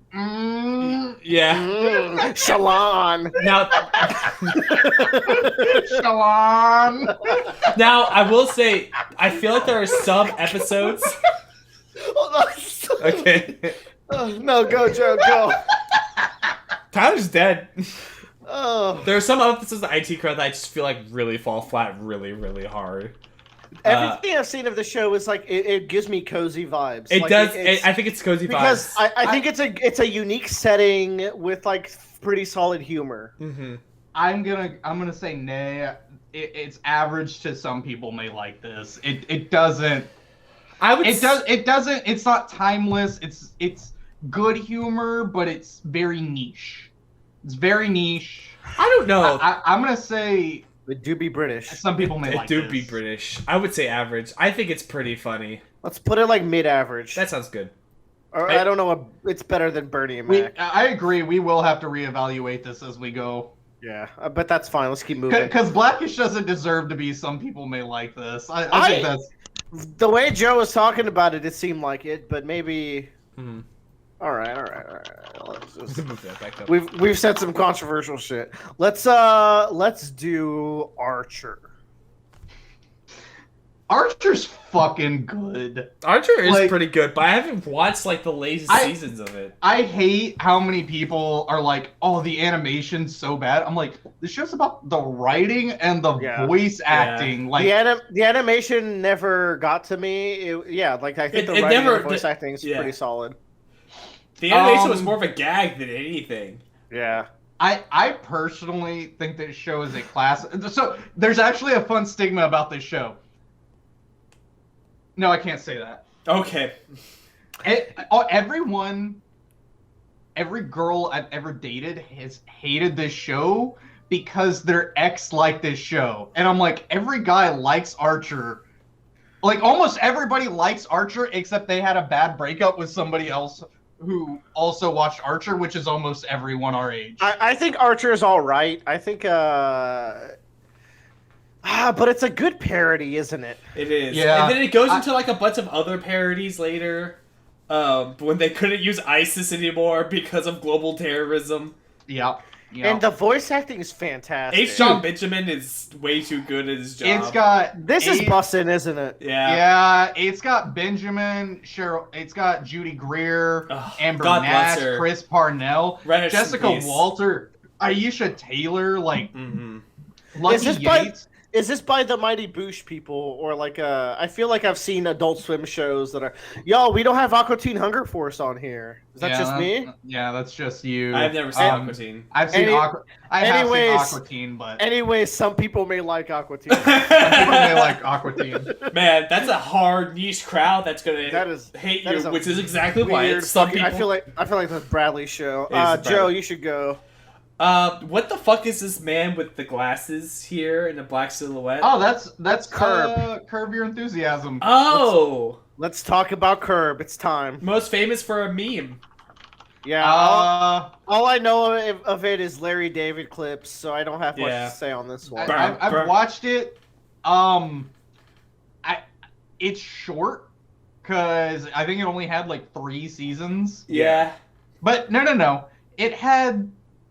They have more? I thought It it had has. more. It has 10 seasons. Yeah, it but has it's way weird more. because it's like it went through 2000 through 2002, took a break, then 2004, It was an 2005, HBO show. took a break, 2007, 2009, 2011, and then It 6-year has break. 10 seasons. Yeah. It's What an the HBO fuck? show. They only do one like every other so year. It's like Barry. It's like they're very short seasons, but they do keep going. But Larry David is timeless humor. Like that's what Larry David is good at. He is good at making things that can be funny almost any time they're ever. I think consumed. and he worked on Arrested Development, right? I mean, yeah, Larry David is a king of comedy. Like that's. The thing I know most about this show is the scene with the toilet and it's flushing very loudly, and Larry David is like yelling. It's a good time. I would cozy. Yeah. Man, It's probably high cozy, right, for our own benefit. Yeah. People are gonna hate this fucking tier list because people love. No, we're going to make it if we post this on r/sitcoms, it is going to be so hated, and I can't wait. Joe, you did Curb. The title Tyler. of our post is yeah. "We hope you hate our tier list." You know what? That's good. Curb Tyler, your- you pick one. Let's Curb Your Enthusiasm theme. do one that I have no opinion about. Okay. All in the Family. Where is this Number all in the 4. film? Number 4. No strong opinion about All in the Family. Me neither. I have never watched All in the Man Family. All right, cool. We did it. Moving on. Repick. Oh, me again? Yeah, that's what you get. You Let's go with Shameless. Never seen it. I know Kelly and you watch it all the time. Yeah. Can y'all hear me? Yeah. Yeah, we can hear you. I just can't find Shameless. Is all, even though it was very Third on obvious the earlier. bottom. There it is. It says Shameless. So I realized that my microphone was coming through my webcam and not my really good mic, so now I'm back. Oh. Ah, fuck! It wasn't it? Yeah. No, you were. Yeah, I apologize. God damn it, Tyler. We were too. I'm sorry. It's Oh, you okay. sound like as soon as you started speaking, I was like, oh. Tyler. Shameless is fantastic. This takes everybody's kind of shitty, Mm-hmm. and everybody's really just trying to survive in this show. Yeah, it's like I won't say drug. It's a very poor family. Yeah, and it's not a trash fire like It's Always Sunny. Like they're not caricatures. Yeah. This is like an accurate comedy drama of people just trying to kind of survive being in a poor, struggling family. It's like a big family that has this one shitty dad that they have to try to keep care of or something. I forget the exact. They're premise. very realistic problems. Mhm. This show is high cozy. To low bussin' potentially, but Shameless is great. We watched it all the way through. I enjoyed it anytime it was on. I actually would stop playing games like as a side thing, to sit down and just kind of retain the show. It's all on Netflix, right? I think it's I think it is. I think it's a Netflix original. If not, it No. got converted to- I think it was HBO. But the only thing I know about Shameless is that there is a gratuitous amount of sex scenes in this show. Yes, there is a lot of sex in the show. Because my cousin watched it all the time when I was in college and we were roommates, and I would walk downstairs while she was watching it, and every single time someone was having sex. The cast has great chemistry. Again, this is another show kind of Netflix. based off of a British comedy. It's weird. It has interesting arcs, and there's 9 or 10 main characters, and they cover each one almost in every episode, and each one having their own problems. It's really interesting how they handle it all. It has 11 seasons. Yeah, It's crazy. yeah, it was good. It's our It's only good. 12 episodes each, so I guess it You is.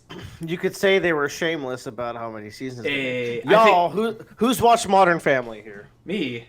Me. I think Modern Family's pretty freaking good. I think it's really, really good too. I honestly, yeah. I haven't watched. I think the last like 3 seasons. I think. Yeah, I haven't watched. I want to say upwards to half of it. Yeah, but like. Because it went really long. Yeah, and I should probably watch it somewhere because I really did like it. It's a really good show. The characters are really solid. I think the premise is super simple, but the characters carry this show. And it's like a mockumentary show too. Yeah, I feel like the wholesomeness of the family is super good, and how different everyone is. Mm-hmm. Yeah, this is just a great show. It's a great kind of like, because you have the boomer dad who marries the hot Latina girl as one arc. You have the classic like nuclear family and like what it's like in modern time to be that, and then you got the stupid dad and the nuclear family has the stupid dad and the Phil Dunphy, aka my father. Jesus. And then you got the gay couple. Yeah. Making, I don't remember the other name. Lily was the name of the daughter. That's all I remember. And then I think that's the 3 like kind of branches that you're going off of, and it's all great. I really like it. Yeah, I really enjoy. I would say Cozy and I'd the say Weekday. it's high cozy. Yeah. I don't know about Bustin'. I would have to watch the last few seasons. Yeah, me too. Because I didn't finish it because I felt like it was a lot of the same. It was all very good. Yeah. But it never got me to keep watching, which might be a sign that it's not bussin'. Yeah, like it felt it's a really good like cozy show to watch, but like I'm going to relate to Scrubs because it's one of my favorite of all time. Like Scrubs feels like it has an arc throughout the entirety of its series. Modern Family felt like the same show every season, which was not bad. It was still fun to watch. Yeah, it's more of the same, but the same was good, so it never excelled. Mm-hmm. Next up, I think I picked that one, but I'll also pick. Let's get Big Mouth out of the way. I think Big Mouth is either high cozy or low bussin'. I can't decide where. This show's a grower. Yeah, but not a shower. At the same time, it's also a shrinker. Because I do feel like the last season that I watched was the worst one. Yeah, I was really upset with the last season because like they set up for this like camp experience. Like this is a great spot to like have these kids in this moment and then it's only like 4 episodes. Yeah, and you're like, oh, this is. They're kind of wearing thin on how much I care about following the character of Andrew because they constantly character assassinate that character. Oh, dude, they fucking hate Andrew. They fucking and like Nick is also not great, but I feel like Nick has better plot lines that like make you more sympathetic to him. Andrew, I was with him early on, but he just kind of fucking sucks I think now. What really I think that's an important part of this show. Now let me get into this. If they go somewhere with it, then yes. Now hear me out. Y'all knew I was a substitute teacher. I was a substitute teacher back in 2020. Yeah. Yes. Kids in middle school are actually the fucking worst human beings on the planet. That's why I refuse to work with them. They are actually shit stains. Yeah. They should not be allowed to be in public. They should have rights. From the ages of like 12 to 16, they should be in like isolated areas where they're not allowed to experience or affect people outside. What's terrible is that they're at the worst age of like I feel like you should get like a spanking from your mom and dad, but you're way too big for that now kind of deal. Puberty is actually the worst. It is. And I think that's what this show is about. I disagree. It's the melding pot that creates who you are. I agree on that too. Yes, and that's what this show is, and I relate to it. Yeah. But this show's really relatable. It's kind of gross sometimes. I've met some people who can't relate to this show, and it makes me feel like they didn't have like a little bit of a childhood. Because like this is very relatable humor. Like, did you not go to school as a kid? Did you not talk to anybody? Like, what the fuck? Yeah, this is very on par normal human experiences. Yeah. I like the girls in this show a lot. I think they're actually all really well handled. It's the boys that annoys me, except for Jay is almost not a character that you can believe in, but like he's not a person, but Jay also he kind of becomes a person over time. So what He regains humanity. Yeah. what I hate about so I love this show. I really love this show, and here's why. Is I went to middle school with every single one of these characters. You did not even go Jay. to, Yes, no, I went to school with okay. a Jay. Yeah, fuck Jay. You did not go to middle school with Lola.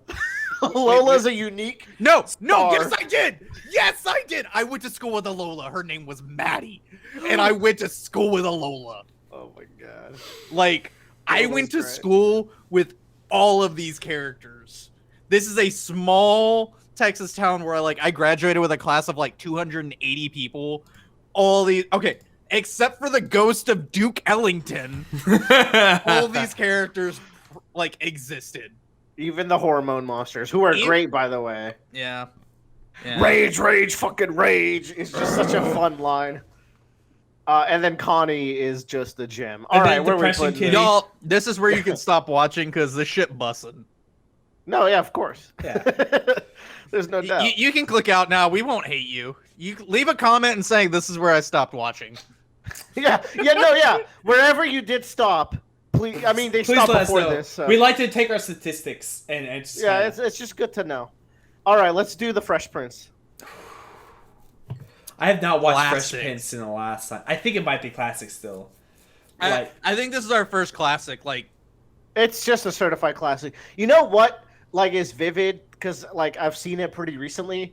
The episode with Will's dad is just brilliant television. It is just so good because the dad shows up and Will finally thinks that they're going to be able to reconnect, and then the dad bails him on right at the end, and Will has a little breakdown with his uncle, and then he's like, "Why doesn't he want me anymore?" And they hug, and it's like, "That's your real father right there." And it's just beautiful. The acting in that scene, there's a lot of improvisation in it too. But then you got Carlton, you got the whole family, you got the uncle, you got the aunt. It's just a good vibe. I always loved Carlton and the sister interacting with each other in this show. They got some wholesome scenes. Yeah, I enjoy it. They're really funny too. I think it's always worth watching. I think from anyone, anywhere. So Yeah. I can't really argue against it. yeah, same. You cannot. Let's do South Park. Coming down the I have seen every episode of South Park more than once, all the way up to current times. Okay, we'll let you lead. So here's the thing: South Park has a gimmick. They are always funny and always outdated at the same time because they do their show on a week-to-week basis.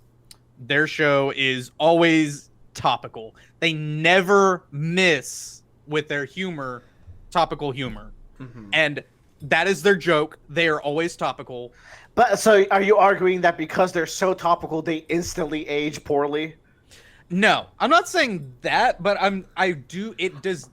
it ages poorly if you don't know the topics, which is like any type of humor of the time. We have stuff that's expired because it can be expired or it can be on par because it's still going.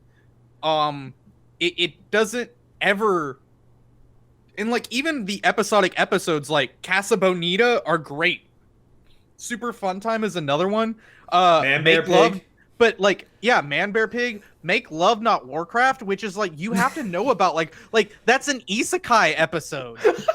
Yeah. That's an isekai episode. And it's everybody in our generation, they're like, "Oh, hey, do you know what World of Warcraft is?" And they're like, "Oh yeah, I know it from that episode of South Park." Yeah, honestly.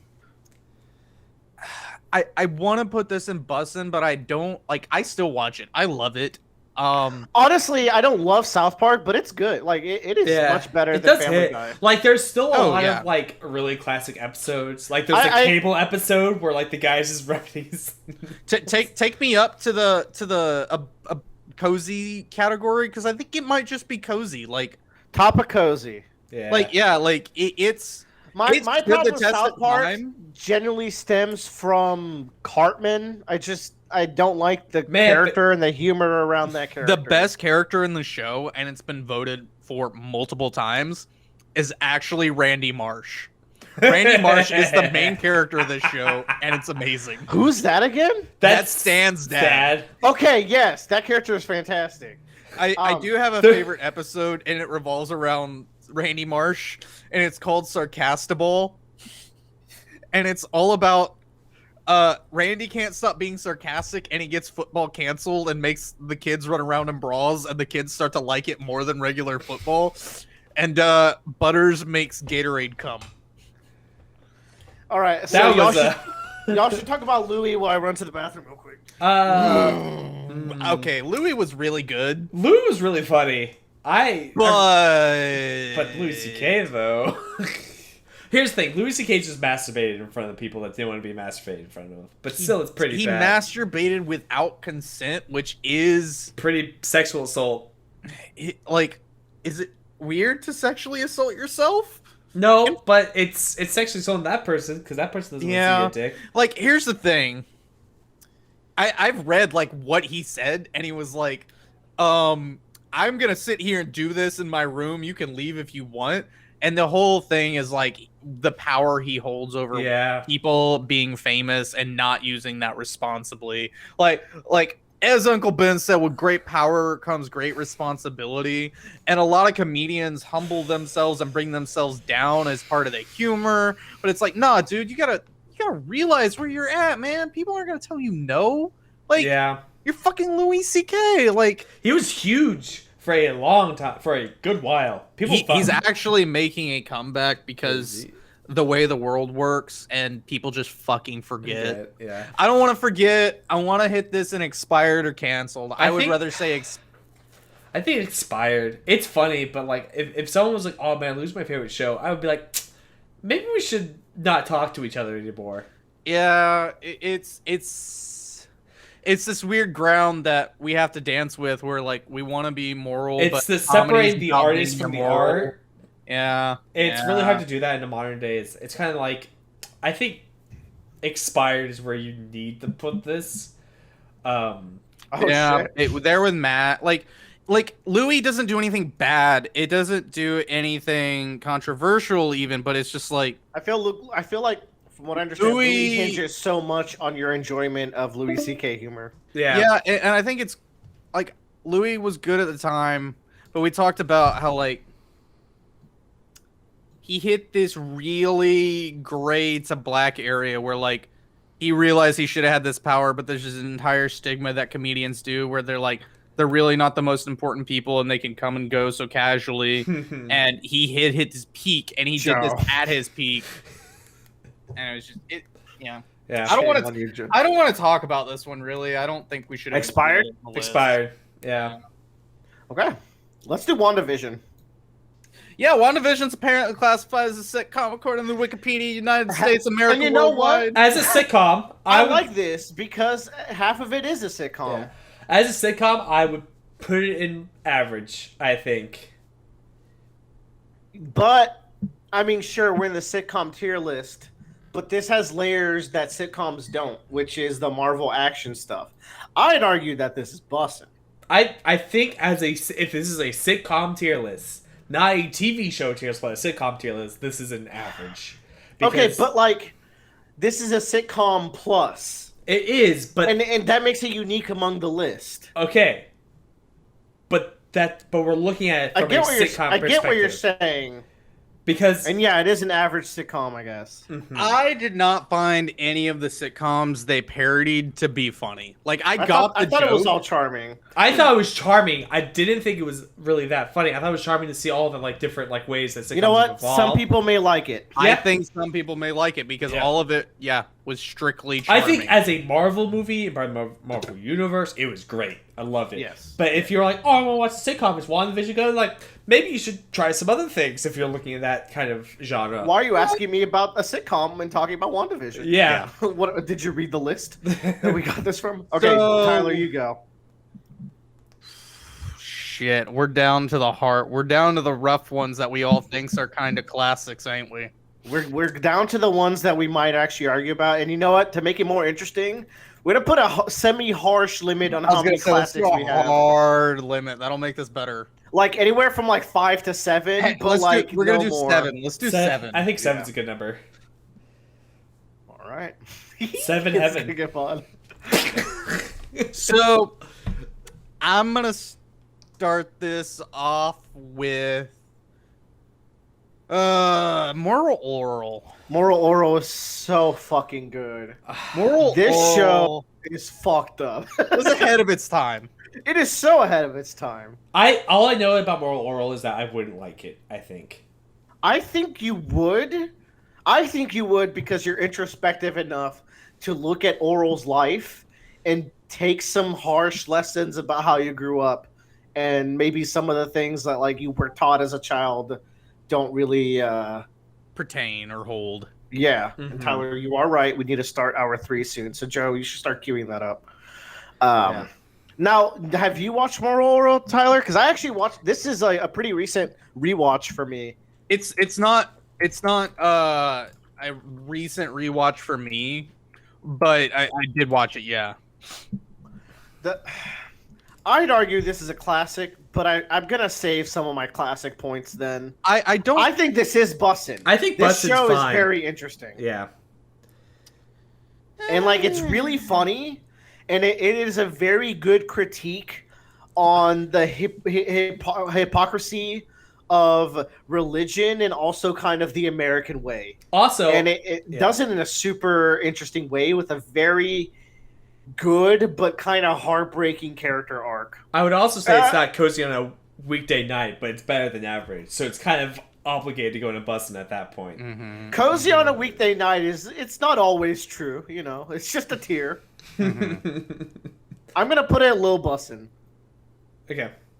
How you know what? No, I'm gonna push my weight a little bit. I'm gonna put it above whatever this is. George Lopez? Yeah, that's right. That's goddamn right. That's some of my points. Tyler, I'll you have a question? we should restart Okay, our. I'll go ahead. Let's use this cut moment after you place that to restart. Yes. So Speaking of normie shows, let's just fucking get it. Let's get the normie show out of the way, right? The don't you dare Office? say it. Don't you dare say it. The Office is the certified normie show of all time. Okay, yeah. What do you mean? Don't you dare say it? So I have tried to Office- get into The Office so many fucking times. This show, I don't like it. You know what? It's not even that I just haven't tried enough. I just don't think I like this show. The Office has 3 good seasons, and that's about it. Out of 10, mind you. Yeah. Unfortunately, I've watched The Office a grand total of 1 time. I've seen The Office like 5 times. Yeah. Um, I think the 1 time was enough for me. I was like, all right, I'm done. I've watched I Parks think and it Rec was- like 3 or 4 times. We'll get into that. yeah. The Office is kind of what inspired me to do this tier list because The Office isn't bad. They have a very strong like jokes per minute. Yeah. Yes. They took out There's the a Drew Gooden video on that, actually. Drew Gooden's great. He's got Yeah. a very strong jokes per minute. hint. Drew Gooden, you'll never see this, but you have strong jokes per minute, my man. I like your jokes per minute, your JPMs, bro. 102. Yeah, it's cozy. I think cozy's Mid to low it's cozy. the literal definition of Can the I- show you put on the background. Yeah. Can I Yeah. interest you in a high average? No. Characters fucking No. suck. No. Michael sucks. Dwight sucks. Creed sucks. You're watching. Everyone sucks Season except for 1? Jim and Pam, and You're they're wa- okay. No. Wheeler. Jim and Pam are the worst characters. Are they the worst characters? They are Joe? the worst characters. Yeah. I Are you think shitting me? Yeah. Okay, this show sucks. Okay. Like, Jim and Pam are actually the worst. People who say they want a relationship like Jim and Pam either A, got married in high school, or or B, not in a. I'm or not B, saying I in a want a relationship they relationship. should not be in. I'm not saying I want a relationship with them. They're just not a walking gimmick that like it drives. Whatever. Fine. Low cozy. Lowest cozy is the highest. That's fine. value. Yeah. I agree. All right. Fuck that show. How I Met Your Mother. Man, fuck that show. The Friends sequel. Yeah. It did fucking fell on Friends its 2. face. So, okay, I've watched this show in 2 climates. Okay? We're gonna talk about these two. This is climates. interesting, actually. So Find out. I've watched this show week to week. Oh, As a interesting. teenager, this show was viewed by me on a week-to-week basis all the way through the finale and for like the 7 or 8 years that it was on. Mm-hmm. And Yes. it was misery to see the ending. Yeah. I have also watched this on a binge watch where I experienced this entire show in about 2 weeks time. This is a Were you much depressed at the time, or Absolutely. To make it course. through this show in 2 weeks, I'm not like what kind of cracked out question is that? Yeah. Was I depressed when I watched? Of course I was. Yeah. Oh man, talk about a generation who just admits they go through depression. So, Intermittent. this show it's I think the show is low bussin' to higher than Big Mouth. Everybody in this show is Holy really fuck. good. Jason Segel in Yeah. the show is great. What's his name? Yeah, the guy, the blonde Barney? guy. Barney. Yeah, Neil Patrick Barney- Harris. Fuck. That's like the most well-known actor. What's his name? Neil Patrick Harris, I literally said. Neil Yes. Patrick Harris is great. Ted is. Allison Decent. Hannigan's good. Gobi Smolders is good. Yeah. I feel Josh- like Ted is Ted the weak point to y'all because Ted- from what I've Ted's seen of the show, weak Ted point, is the weak point. But he's not that weak. So here's the thing about Ted. This is all he'll do. Like Ted hit the high point with this show. I think this character was cast really well. Mm-hmm. Like yeah. Ted is a he- nice guy. Like Ted- Ted Ted hit his stride with this show. And like I hate the character Lily. She's actually a kind of terrible human. She does some weird. She does some bad shit. Yeah. But she's But very funny. If you look about the psychology of that human, I'm like, oh shit, that's kind of on point. The thing is, Ted is also on point. It's unfortunate that he's the main character, but I feel like they actually wrote a really good toxic nice guy. Yeah, I think so and too. he has his redeeming moments. It's important that like I still think that Ted has his redeeming Okay. moments. He's just like a shit simp at But- the same time. But so what was the kind of the genius of the show up until the last season was that for the longest the premise with the genius in the premise was that it was all about like how you met your mother, blah blah blah blah. And for a long time you're like, oh man, I really want Ted and who's Colby Sold Molders. Umbrella Girl. No, yeah, who's Colby Robin. Robin. I want Robin. Robin and Shabazz. I want Robin and Ted to get together. That's like the big kind of like will they or won't they of this entire show. But then there comes a point where you're kind of starting to realize that maybe the show is more. It's about getting over that person. And it's a really, really smart show about that. And then you find out it's the exact opposite. And it's fucking awful. It's so bad. It's Austin feels high to it's me. yeah. I'm just gonna say it's a really funny show. But like that it's like the Attack on Titan. It's like you like This show is like Attack on Titan. it's like, oh, you're so solid, and then you fall on your face on the last episode, and it makes me so upset. Because it should have literally been like, oh, they met at the train station, that's how I met your mother. And that's the end of the series. And like I said, binge watching it and actually getting a little bit older. I feel like this show hits a weird point that a lot of people may potentially go through in their lives where they have this expectation of what they find to be an ideal partner. Yeah. Yeah. And sometimes you just realize not everybody's perfect. And you really just can't control that. And Because he sometimes- goes for someone who does not follow all of his interests. And also, it's about, like, you're not perfect either. And you have Yeah. to come to a realization about that, is that you will drive people away from you. You guys are really selling me on keeping this in bussin'. Like, Is this what we want? and- I think the show is bussin'. yeah, I think it's really low I budget. won't say it's higher than Big Mouth, because at least Big Mouth hasn't ruined itself completely yet. Yet.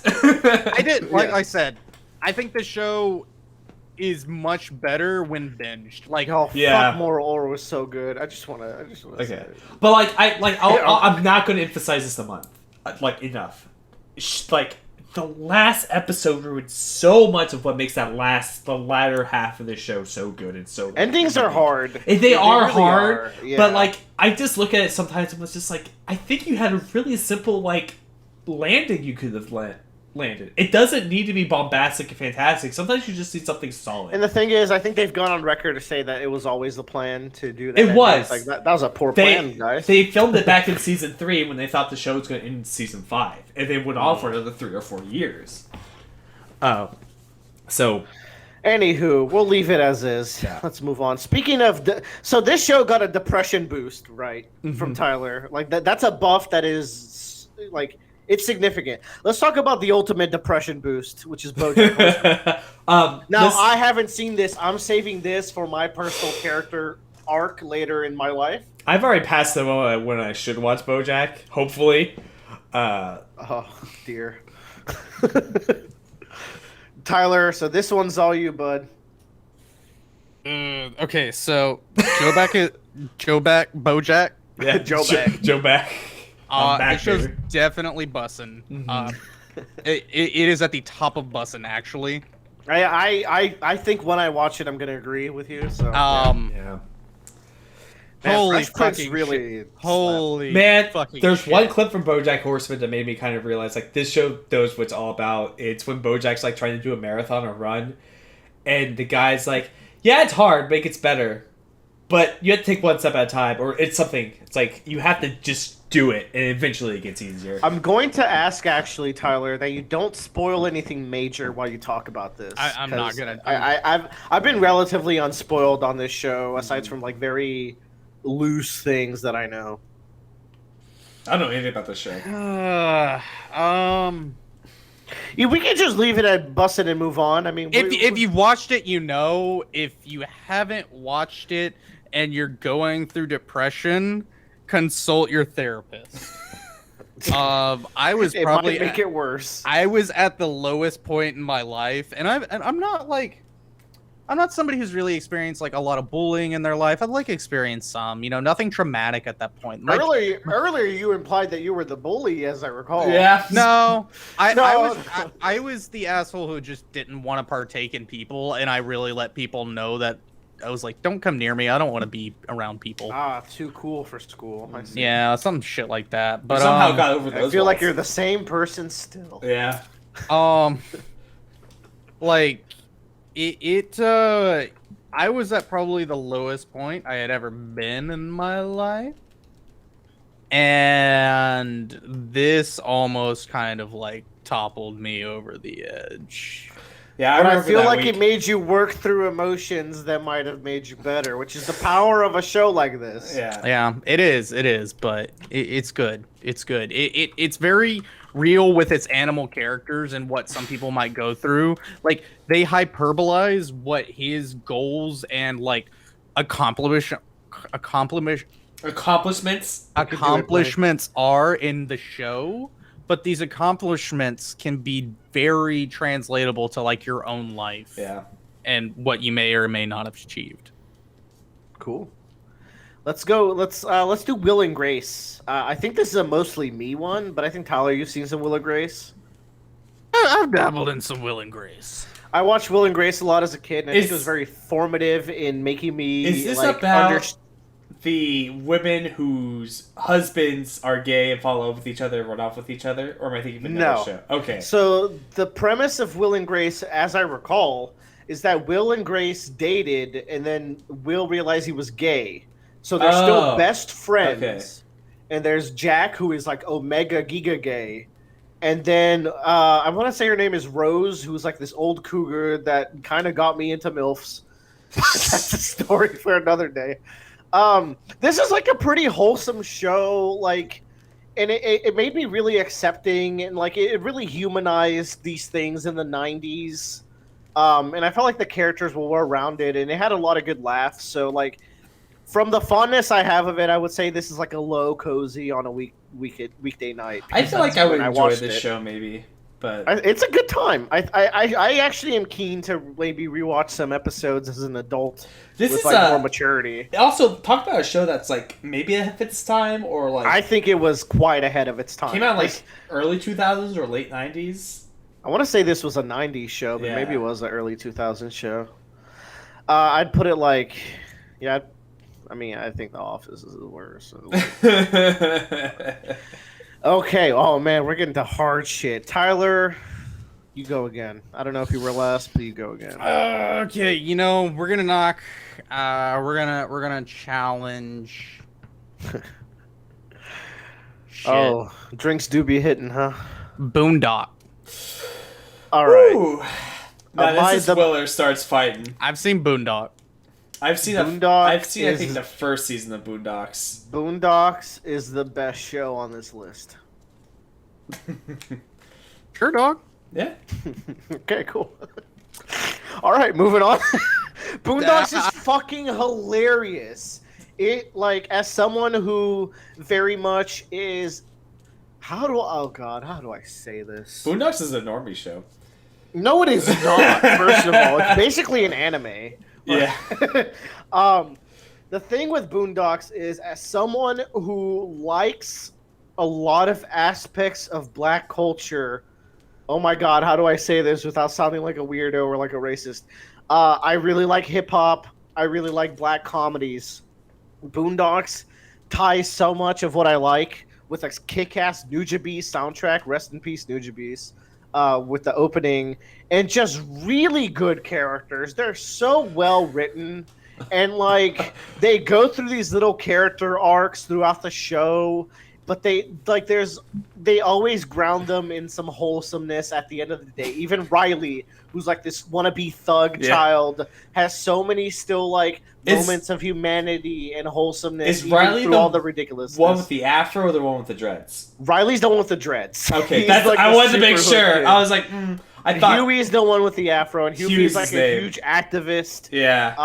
Yeah. And then they have their grandpa, who is Mr. Freeman, Yeah. who like is really the backbone of the show, and just a bunch of great side So- characters.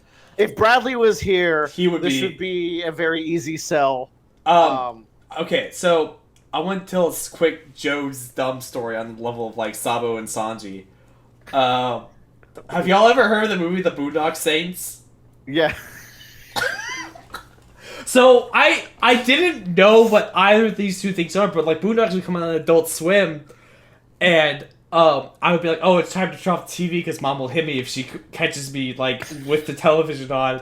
And then I saw Boondock Saints as a movie, so I thought the Boondocks was the television show version of the And you're Boondock like, why do Saints. they replay this movie every fucking night? Or like why did this movie get a TV show? But why is it animated and all the characters black when there's obviously like a white Irish dude on the cover here? That's really good. Tyler, what are your takes on the Boondocks? Everything I've seen of the Boondocks has been perfectly fine. I think the show's hilarious. I think I it's- don't think it has that cultural impact. I think the it's opposite. a big part As- of a culture that you Yeah. don't dabble in as much as I dabble. I try to dabble in as many cultures as possible, and I don't think you're wrong. I think the You just said the opposite. No. I- Okay, here's the thing. I'll put it in top of bussin'. you, but when you it gave comes me time, information and I changed. You when it- gave me yeah, an that's argument. fair. And You know what? I said, Being you know a what? human's about growing and changing your views. I think accordingly. I think the agree. influence of Boondocks will be coming out soon in media, like in the near future. I think because Boondocks is getting a new season with the head writer back. Yeah. Y'all, there's this episode of Boondocks where they play the Chinese in a game of kickball, and if you're gonna watch any episode, I think that's the one to go to. Okay.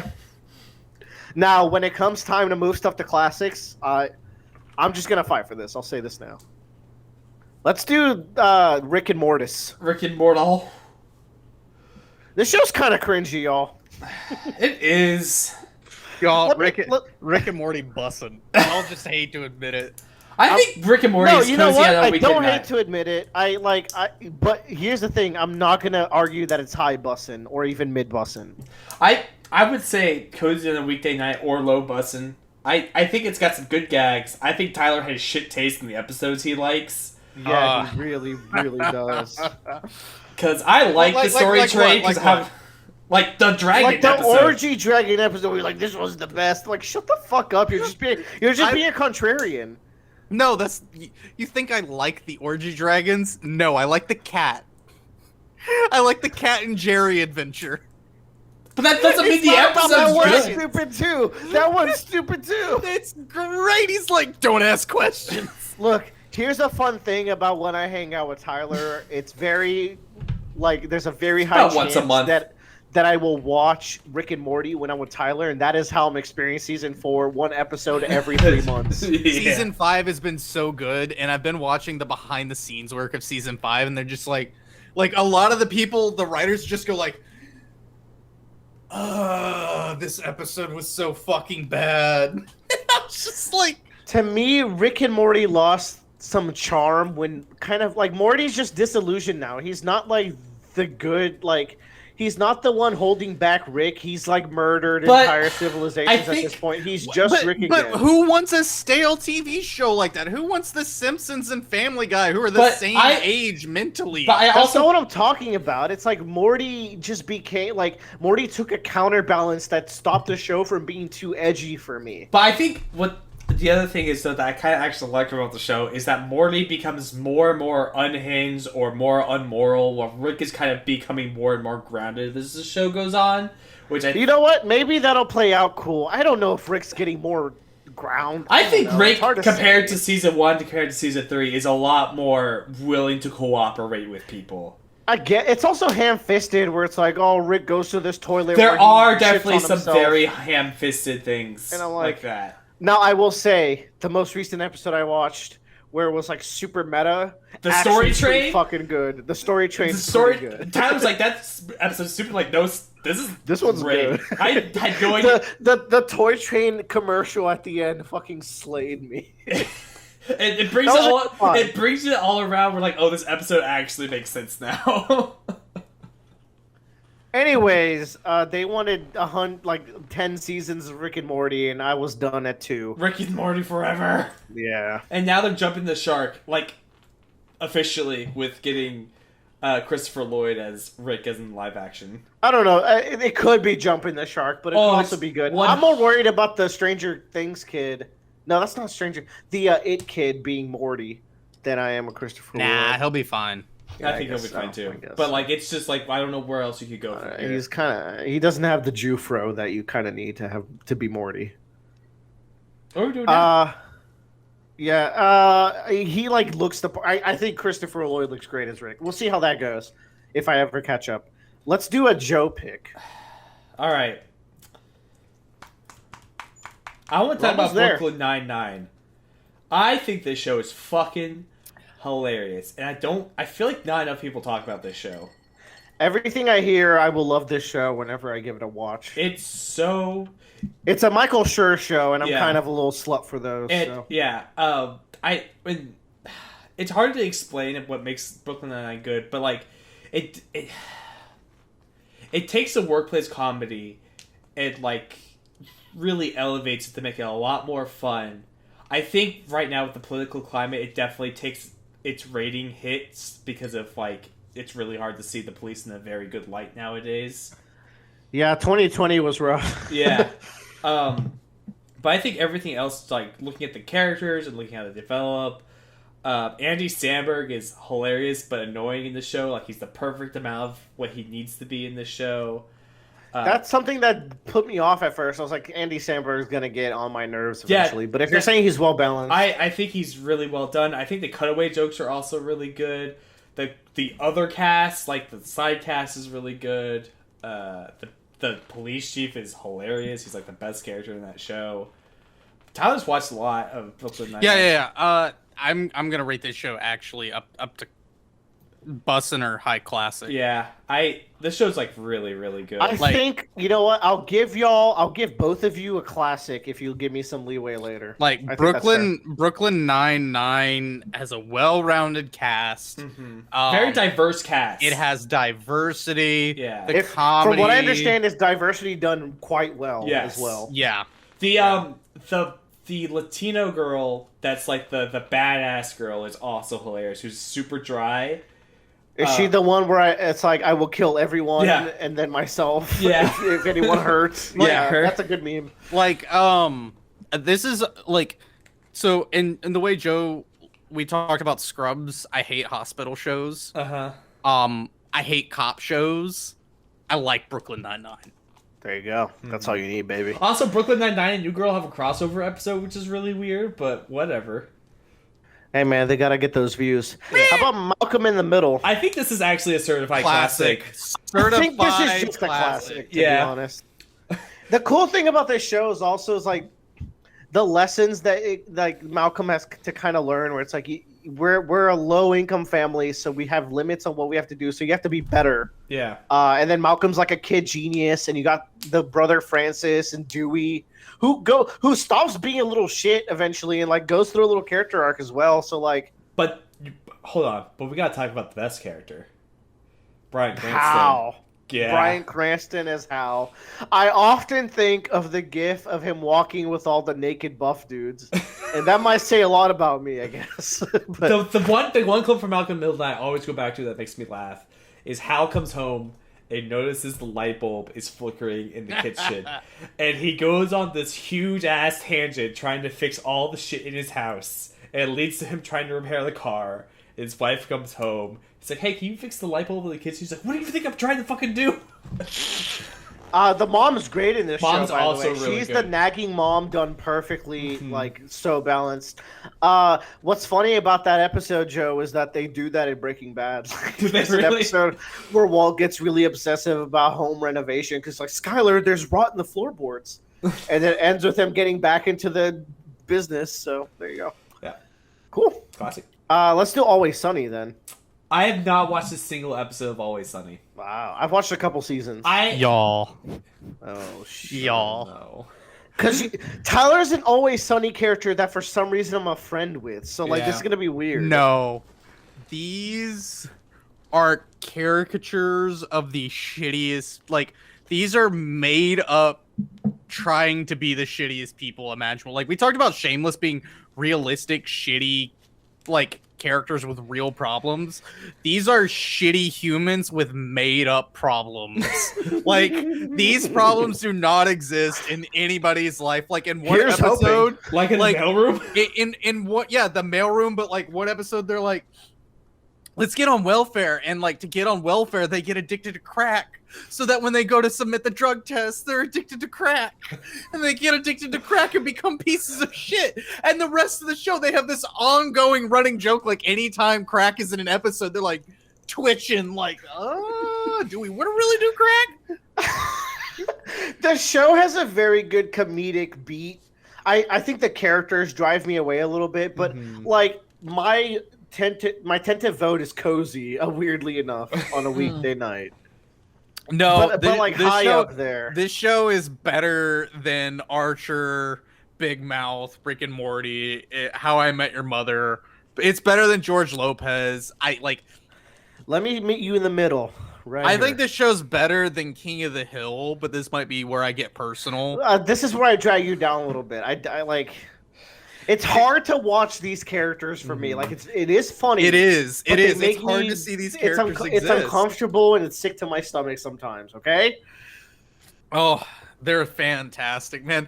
They get on a cruise ship that has no alcohol, and they're like, he's like, what is that? He's like, that's orange juice. And Charlie goes, oh, what you mean, like the mixer? He's like, yeah. And he goes, what, people just drink mixer? He's like, yeah. I had a Diet Cola mixer the other day. He's like, wait, how was it? Oh, it was good. I enjoyed it. He's like, oh, I never would have thought.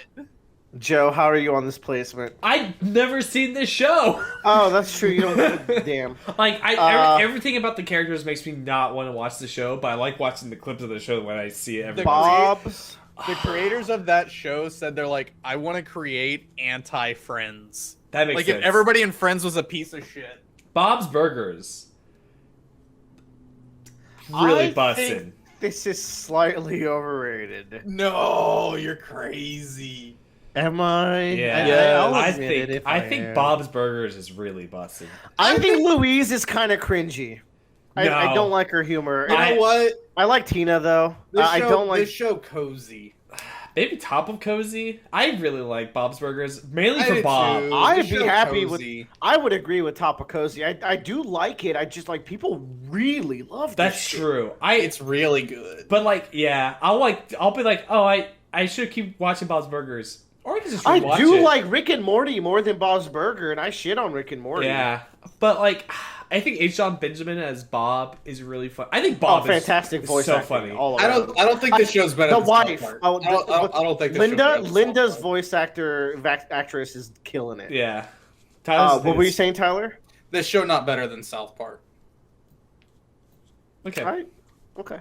I still really like the show. I every once in a while I'm like, I should put Bob's Burgers on and just.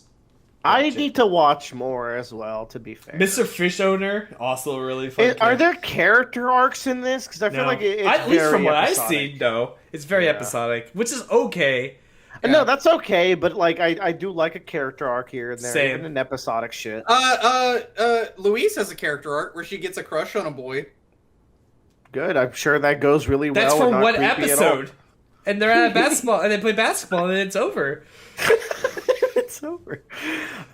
Let's do. Is it Friends time? Is it Friends time? It's Friends time. It's Friends time. Come How do we on, do grab this? your friends. So- Go to their So here's the thing about Friends and Seinfeld. distant lands. Ross the dog and Monica the human. Friends is a huge part of my childhood. Same. Like, Friends is my sitcom. I can quote Friends. Yeah. I will start right now. I'll just start with the Here's first My episode. sandwich. My Come on. My sandwich. The Joey meme with like, yeah. Whoa. Okay, so Joey's a little cringe in 2021, but it's fine. but like it's really weird because like I feel like Chandler and Joey have the inverse of popularity, where Joey was like the most popular character in the show when it was out, and then now it's binged. Everyone's like, Chandler's the funniest dude in this entire show. I went on a date yesterday with a girl who's like, "What friend character am I?" And then she called herself of Chandler. I'm like, everyone says they're Chandler. Like literally, everyone wants to be Chandler. Like, we live in a Chandler era. I'm a Monica. You are Monica, and I was like, you're kind of a Phoebe cross Monica, and she, it was, you know. Anywho, people shit on this show nowadays, though. I want to talk about Ross in particular. I feel like Ross is just everyone's least favorite character at this point.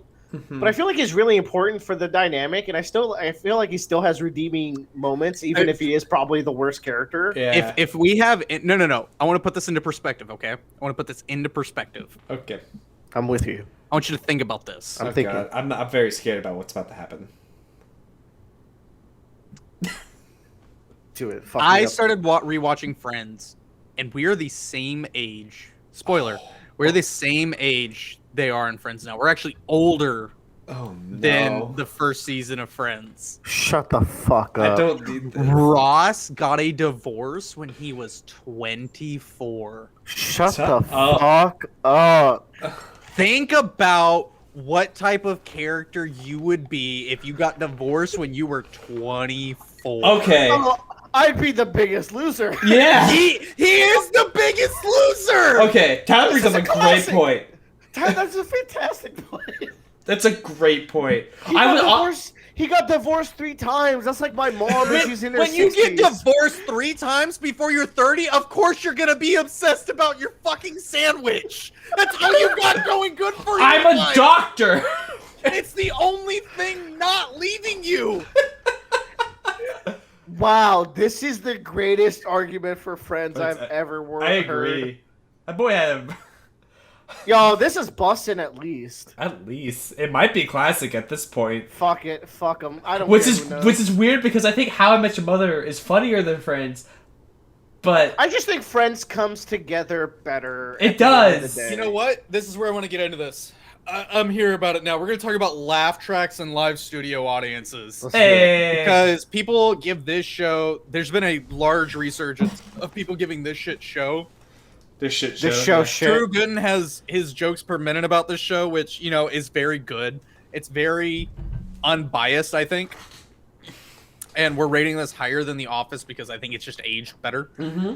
A little bit. You know, a lot of the jokes, like, there's an episode really recently that's like, oh, one of the jokes is you told him to play the part gay, and, like, that's the joke. And I was like, I don't know, like, dated. Yeah. Like dated, but it wasn't as cringy as I thought it was gonna be. I knew it was coming, but it's mildly cringy. Even Joey, like you feel like he has a good heart at the end of the day, even if he's like a womanizer. Like He's honestly, who hasn't had their man whore phase? He's Like, the '90s himbo. Like, yeah, it's not that bad. But the thing about the like he told him to play the part gay. The thing that makes it a little redeemable is he gets punished for doing that. Like the guy gets the part for playing it gay. Like they're like, yes, he gets it. Like they had no qualms against anybody who was gay because obviously he gets the part and Joey loses for being a bad human. Yeah, honestly, it's aged better. I feel like people shit on this, but also like. What does this have to do with laugh tracks? Yeah. Okay, so we're gonna talk about laugh tracks. So a lot of people compare this, like they're like, oh, the laugh track. The show wouldn't be funny without a laugh track. I don't think so. And people talk about that and compare it to Big Bang Theory a lot, which Big Bang Theory has its punchlines delivered by laugh track a lot. And I'm like, I think this comes down to the way the laugh track coordinator is handled because they're both live studio audiences. I've watched a lot of Friends without the laugh track, and I think the show is kind of fucking funnier without the laugh track. Like really, if you imagine the entire show as a concept without the laugh track, I think it's still just as funny because people like watch these YouTube videos online and they're like, oh, like it's so weird without the laugh track because look at this big long pause, it's so unnatural. And I'm like, yeah, because it's like a play, you fucking fuckwad. Yeah. Imagine if you're going to see a stand-up comedian and he keeps telling the joke after the you're gonna sit there and just be like, oh, I don't know what the fuck he said.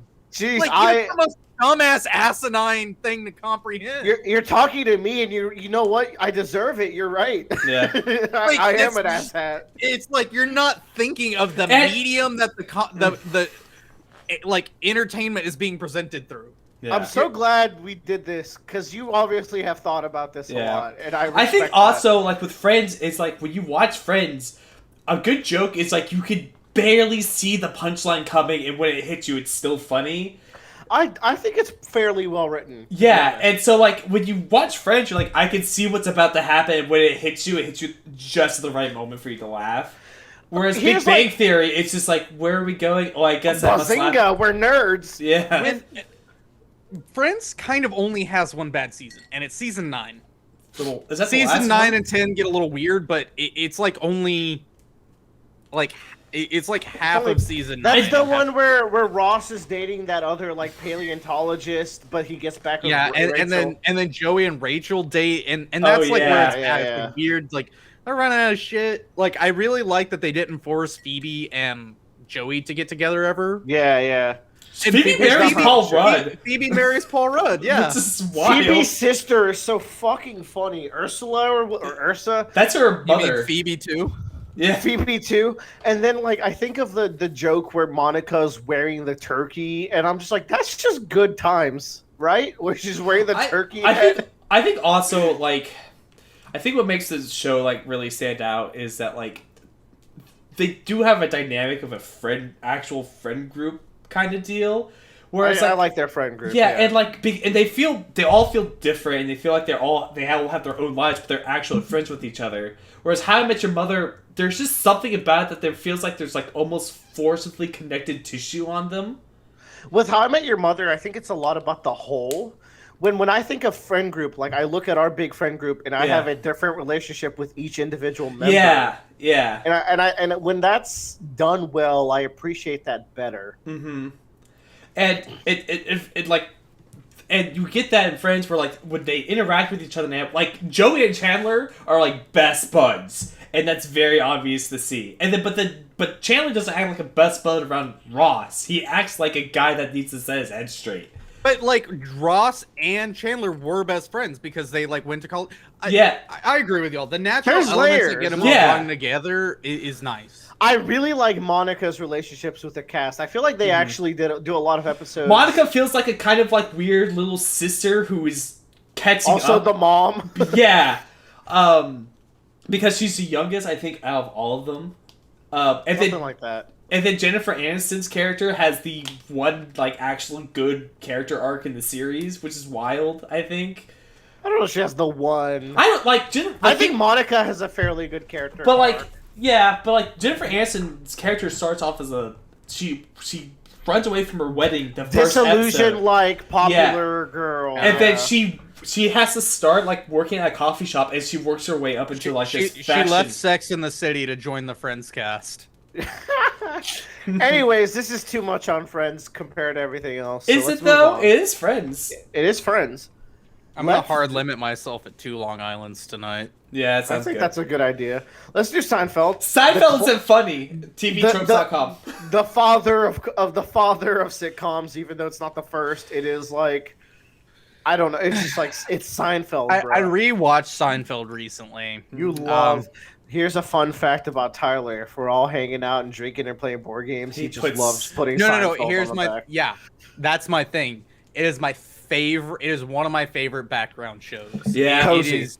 It is a king of background You know- coziness. You know how people used to have fireplaces on at their house to make things cozy? I think in the modern era, people put Seinfeld on their television to make things cozy. Which is weird because this is Always Sunny before Always Sunny because the characters are psychopaths. They're all shitheads. They're all shallow. No. Yeah. It's The whole always cons- Sunny is in its own realm of shit. Yeah, no, that's fair. Those guys take it to a Well, new that's level.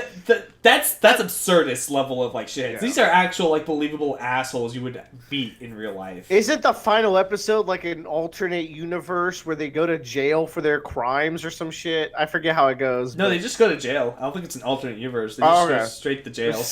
They're like, yeah, that's how it goes. You play stupid games to get stupid prizes. Yep, You know what? That's good on Seinfeld. It's the father. we did it. All right, Joe, you're next. Let's talk about it, Joe. Oh, about what? About it. Okay, hold up. There are like 4 of these things. Willer knows what I'm talking about. Willer, yeah. Let's talk about it. All right, fine. I was about to say like all these shows out here are the shows that I love, like personally as an adult, like right now. Yeah, but this one needs to be talked about. This is so tough. It's This is so tough because 1/3 of this show is the greatest show of all time. We Oh my watched. That might be my favorite memories in recent times is me, Joe, Bradley, and Emily watching The Simpsons. Oh my god.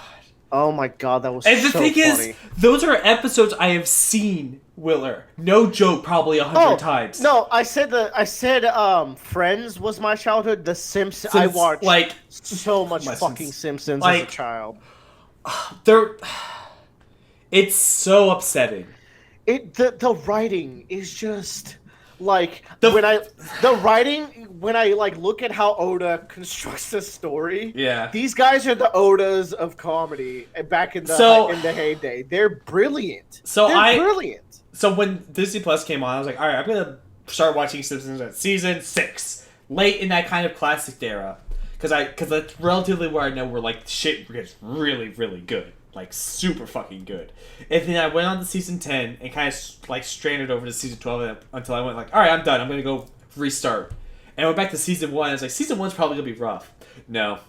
Season 1 just starts off fucking hard. I think season 1's a little rough. It's Actually, it's I watched pretty it not too long good. ago. It's pretty Okay. good. The thing with The Simpsons and that like so many of these comedies lack, like Family Guy, is that it has so much heart. Yeah. At the end of the day, when Simpsons was at its heyday, Homer wasn't a complete dumbass. Mhm. Bart wasn't a complete shitter. Like there was always nuance, and they reeled back the characters with emotional bonds. Yeah. And like it's so good. the thing and is, the town is such a good character. Like the town itself becomes a character. It's And- Morio. yeah, and like Homer, like people, the worst thing about Homer is him being Flanderizes himself and Yeah. Flanders himself. It's just like because if you watch Homer is an actual caring dad that doesn't really know what he needs to be doing that's best for his kid. And he can make stupid decisions, but when it comes down to it, he makes the morally right thing to do what's best for his family, his daughter, his son, or whatever. And later seasons just don't capture that as well. The thing is, I feel like if I watched modern Simpsons, I wouldn't hate it as much as other people do. But I also like that's conjecture. It's Yeah. just like I remembered watching a lot of like post Golden Era Simpsons as a kid and still liking it quite a bit. Mm-hmm. But But it's very I very watched- cameo heavy. So yeah, I watched Golden Era Simpsons and it was good. As a kid. it's good now. I fucking in died. the grand scheme of things, I think this is Bussin'. You know what? Put it right next to King of the Hill because that's the order that they would come on. It would be Yeah. The Simpsons and then And then King of the Hill. God, that's just perfect. Isn't Yeah, it? because and like, I think okay, let's be frank here. If Simpsons ended after like season 10, it would probably be up there in classics. But they didn't. Yeah, But they But they did. did it.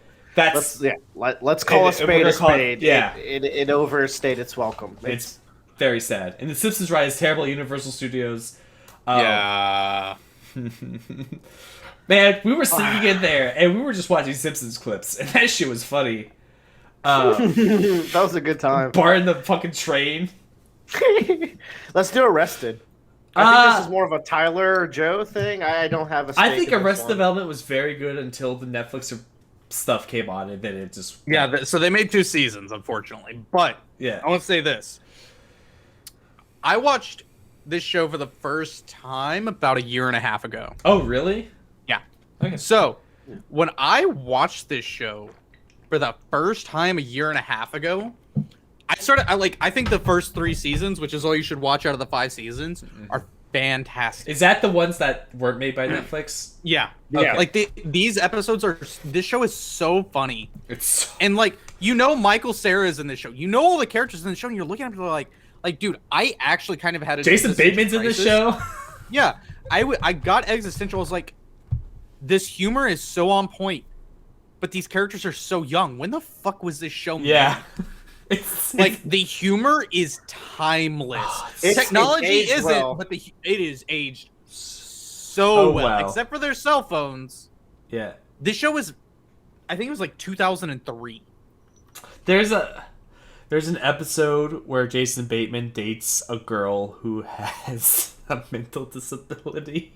Do you remember that episode, Tyler?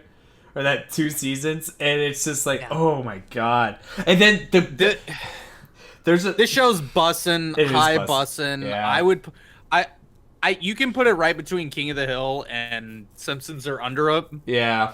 Simply because they do have new seasons that's like, you didn't need to make these. Like, Yeah. I feel like the new seasons drag this down maybe more because the I Simpsons think had, so. like, 8 great seasons. Yeah, I feel yeah. like it should go here. yeah, it can Or even go sorry. under Scrubs. Yeah, And, I would we'll- put it we'll under get- Scrubs. We'll give Joe the Scrubs benefit, I but on in front of Unbreakable seems but correct to me. but trust me when I say those first 3 seasons are so funny. Dude, it is ridiculous. There's should watch one this of my at some favorite point. jokes is a dog jumping into a trash can.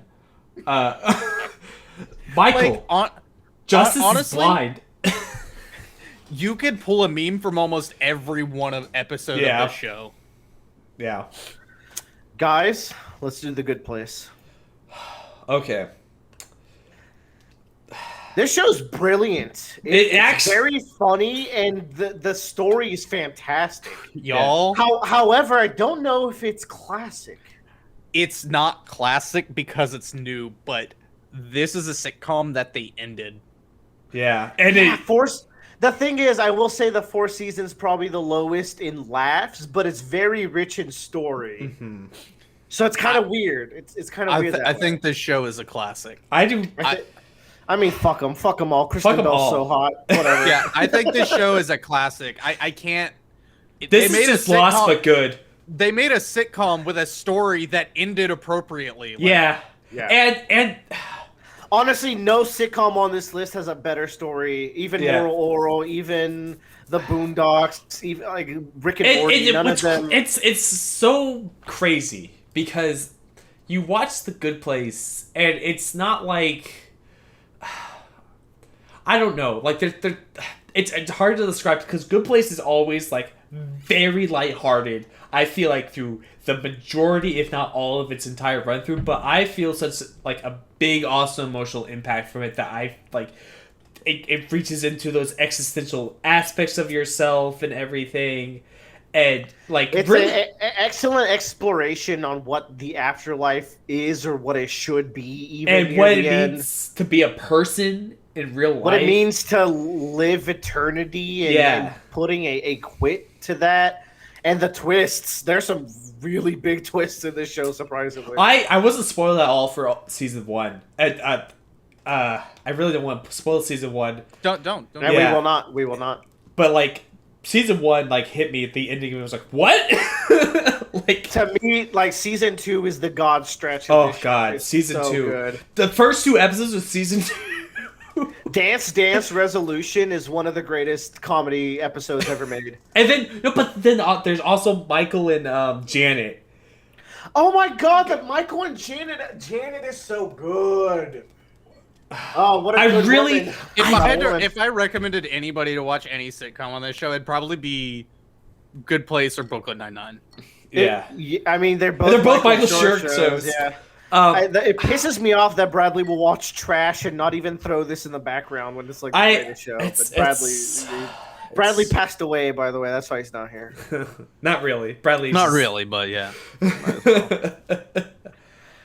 You know what? That's good on the. We've talked about The Good Place a lot on this channel too. So Yeah, I think we've that's had good I think on there. 3 episodes of us. Yeah, we had like 3 talks on it. There's a second Good Place on there. I'll let Joe and Tyler go. Yeah, Okay. I'm giving So, up. On all right. It's, So, just We have so three. We have three left. Futurama, Community, and Parks and Rec left.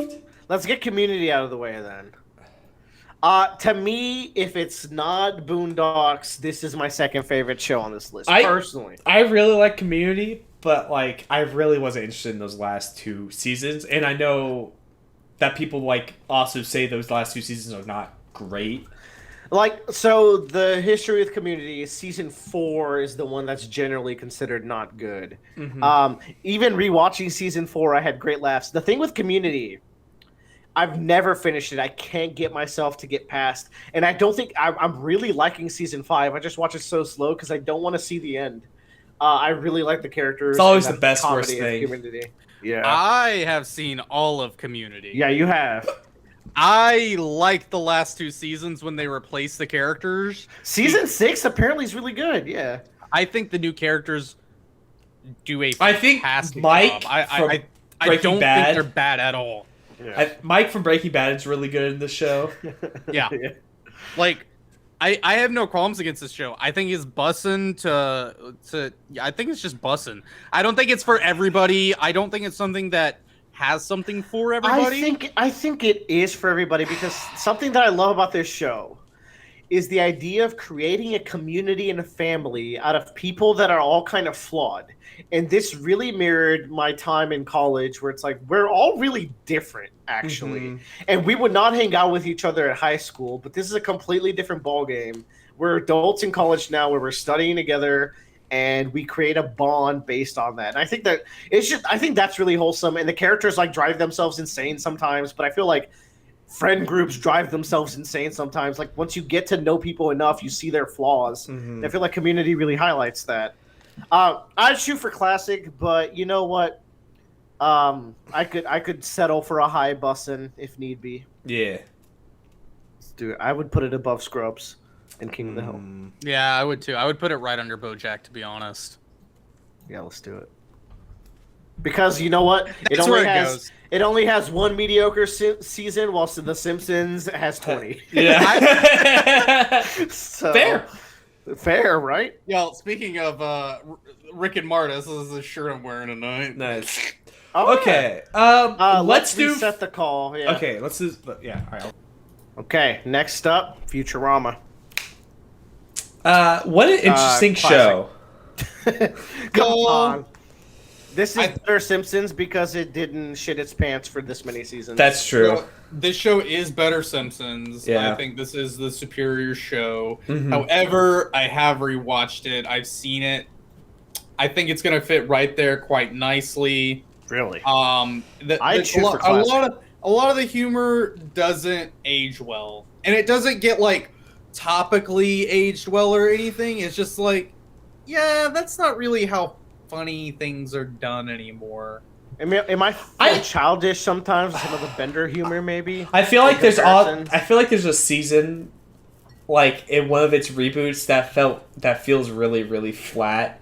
It does have a weak season, from what I recall. Actually, you know what? This needs to go down a lot, actually, because I just remembered something really important.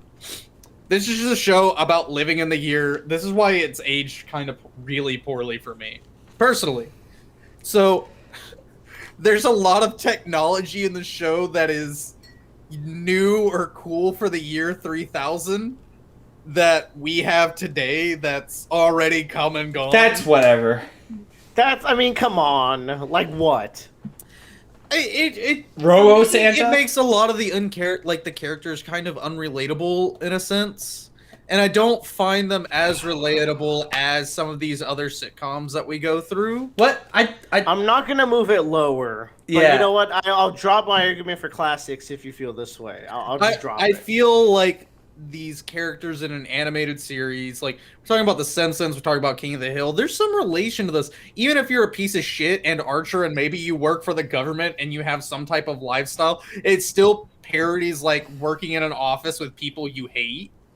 I mean, I suppose. Futurama parodies working a shit job in the future. They deliver packages for a living and get paid nothing. Yeah. At the same time, I see where Tyler's coming from, where like the character dynamics, I can't really. But yeah, I can't say I relate to any of the character dynamics. That's true. Aside from Leela and Fry. And maybe it's not about that. Maybe it's an escape from that, and that's okay too. That's, It's like, yeah. we don't want to have to think about our lives, and this show. But also you don't helps like us do that. But I Bender feel like bending Futurama- Rodriguez? I feel like parts of Futurama are like different decades, same shit. And Yeah. I feel like with the character interactions, it doesn't really hit that. Like Amy is such a weird character. Zoidberg is so weird. Hermes, they're all hilarious. But I suppose that they're. I'm gonna keep it where it is. I'm pushing for Counterpoint: that. the dog episode. I was thinking the dog episode.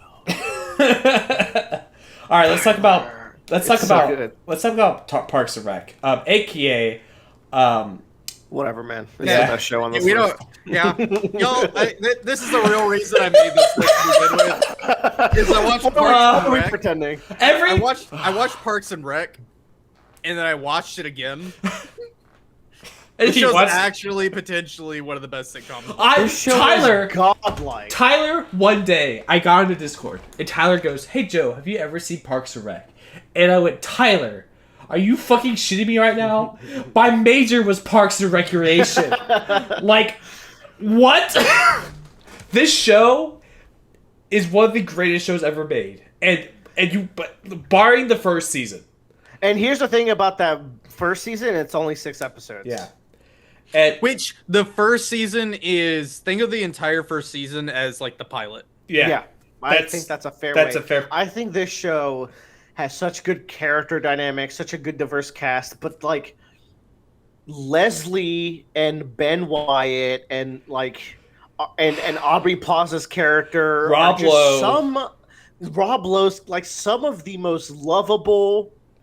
Like the thing with this show is that it doesn't turn everyone into an asshole, and I'm like, how come every comedy has to turn every character into an asshole? And here they have their flaws, but they're still like working together kind of for like does a the- job that's like wholesome. Like I don't know. it does the opposite. It's like it's very much it's a Michael Schur show. So very much like The Good Place. The Good Place theme is that the people around you are what make you better. It's the same thing that happens here is that Leslie Knope is around these people and them working together makes them better. I will say this also suffers from the season 7's not as funny but very interesting plot wise. Yeah. That the Good Place has. also- Where season 7 has this mystery of like, what the fuck happened with Leslie and oh no, we haven't talked about Ron Nick Swanson. Offerman. Yeah. You're like, what happened with Leslie Knope and Ron Swanson? And the whole show is about that. And when Ron explains why they had a falling out and how one day he looked at his office and he realized he didn't have a connection with anyone he was working with. Spoilers. Yeah. I mean, it's like an emotional spoiler. Anyways, It's still the good. show's fantastic. It like what's really funny is that like I didn't watch season 7 for a long time. Like I literally got up to the point until that episode, and I was like, it's not as good as the other one. And it's like me and Community. Yeah, and then I finally watched that episode, and oh my god. Like, I understand now what this last season was trying to do. It's trying to wrap up the... It was experimental and, like, weird, and... I think the last... I didn't like some of the future bits. Like, they weren't as funny, but, like, it was interesting. But it was good because, like, it gives you closure to where those characters are going. And, like, you don't need to see them go on because you're like, alright, everyone's gonna end up in a nice little place. Not the perfect place, but a place that they're happy to be in. You know? Something that lives rent-free in my mind, I'm going to say it kind of spoiler-free, is the wedding episode. And I think you got the wedding episode and the bachelor party episodes. Mm-hmm. I think they're back-to-back.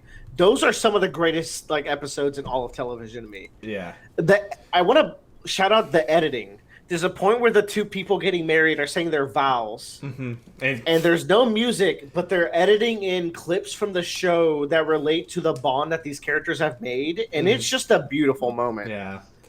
This show's fantastic. Ben Wyatt goes through some things. Ben Wyatt comes in as like a complete asshole about everything, and then by the end of the show, you're like, this guy made Codes of Dunshire. Codes of Dutch. Yeah, what are you gonna say? It's all about the codes.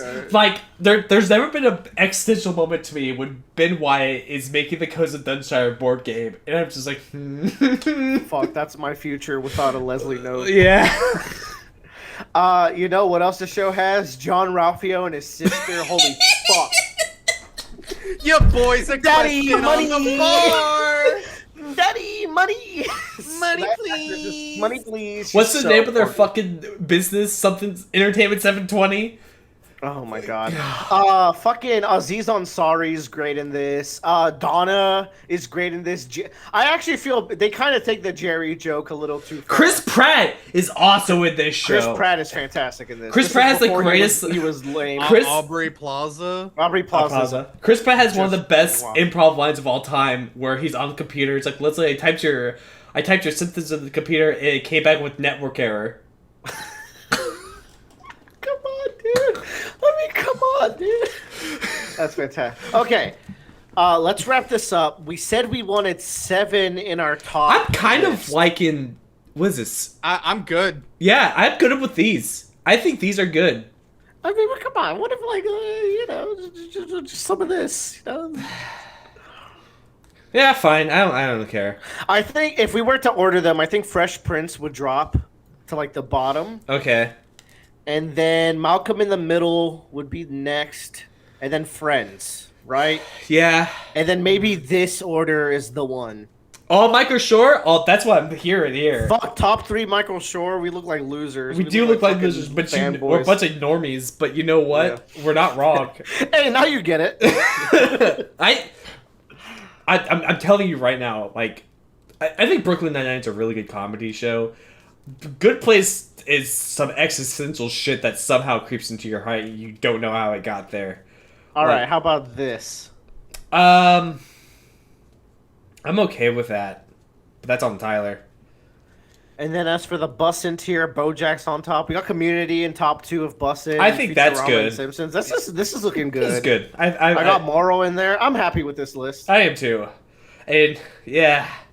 Fuck, remember we talked about Reba? Like, things were so lame in the start, and then we started talking about the good shows. I'm like, yeah. Maybe we should open with the good. No, because that's not fun. That's not fun. Opening good shit's not fun. No, you gotta be drunk at this point. All right, y'all. That's the list. But can we I feel talk like a little bit if- more about Michael Schur and just Parks and Rec in Good Place? Because it's like, it just makes me want to watch the shows again. I might just put Parks and Rec on now. I was thinking about I haven't done a rewatch of Parks and Rec. Same. And it is time. It- But I loved it so much when I watched it. I've watched it 3 times, fantastic. and every time I'm like, I think what makes it great is that it's a great thing to put on the background because it's nice and cozy after you've seen it or not just watching it, but at the same time, like, something, they shout at you something and you turn your head and you just can't help but laugh at what just Like, happened. you hear the words Little Sebastian, you're like, real shit? It's on the screen. Okay, gang. That's it.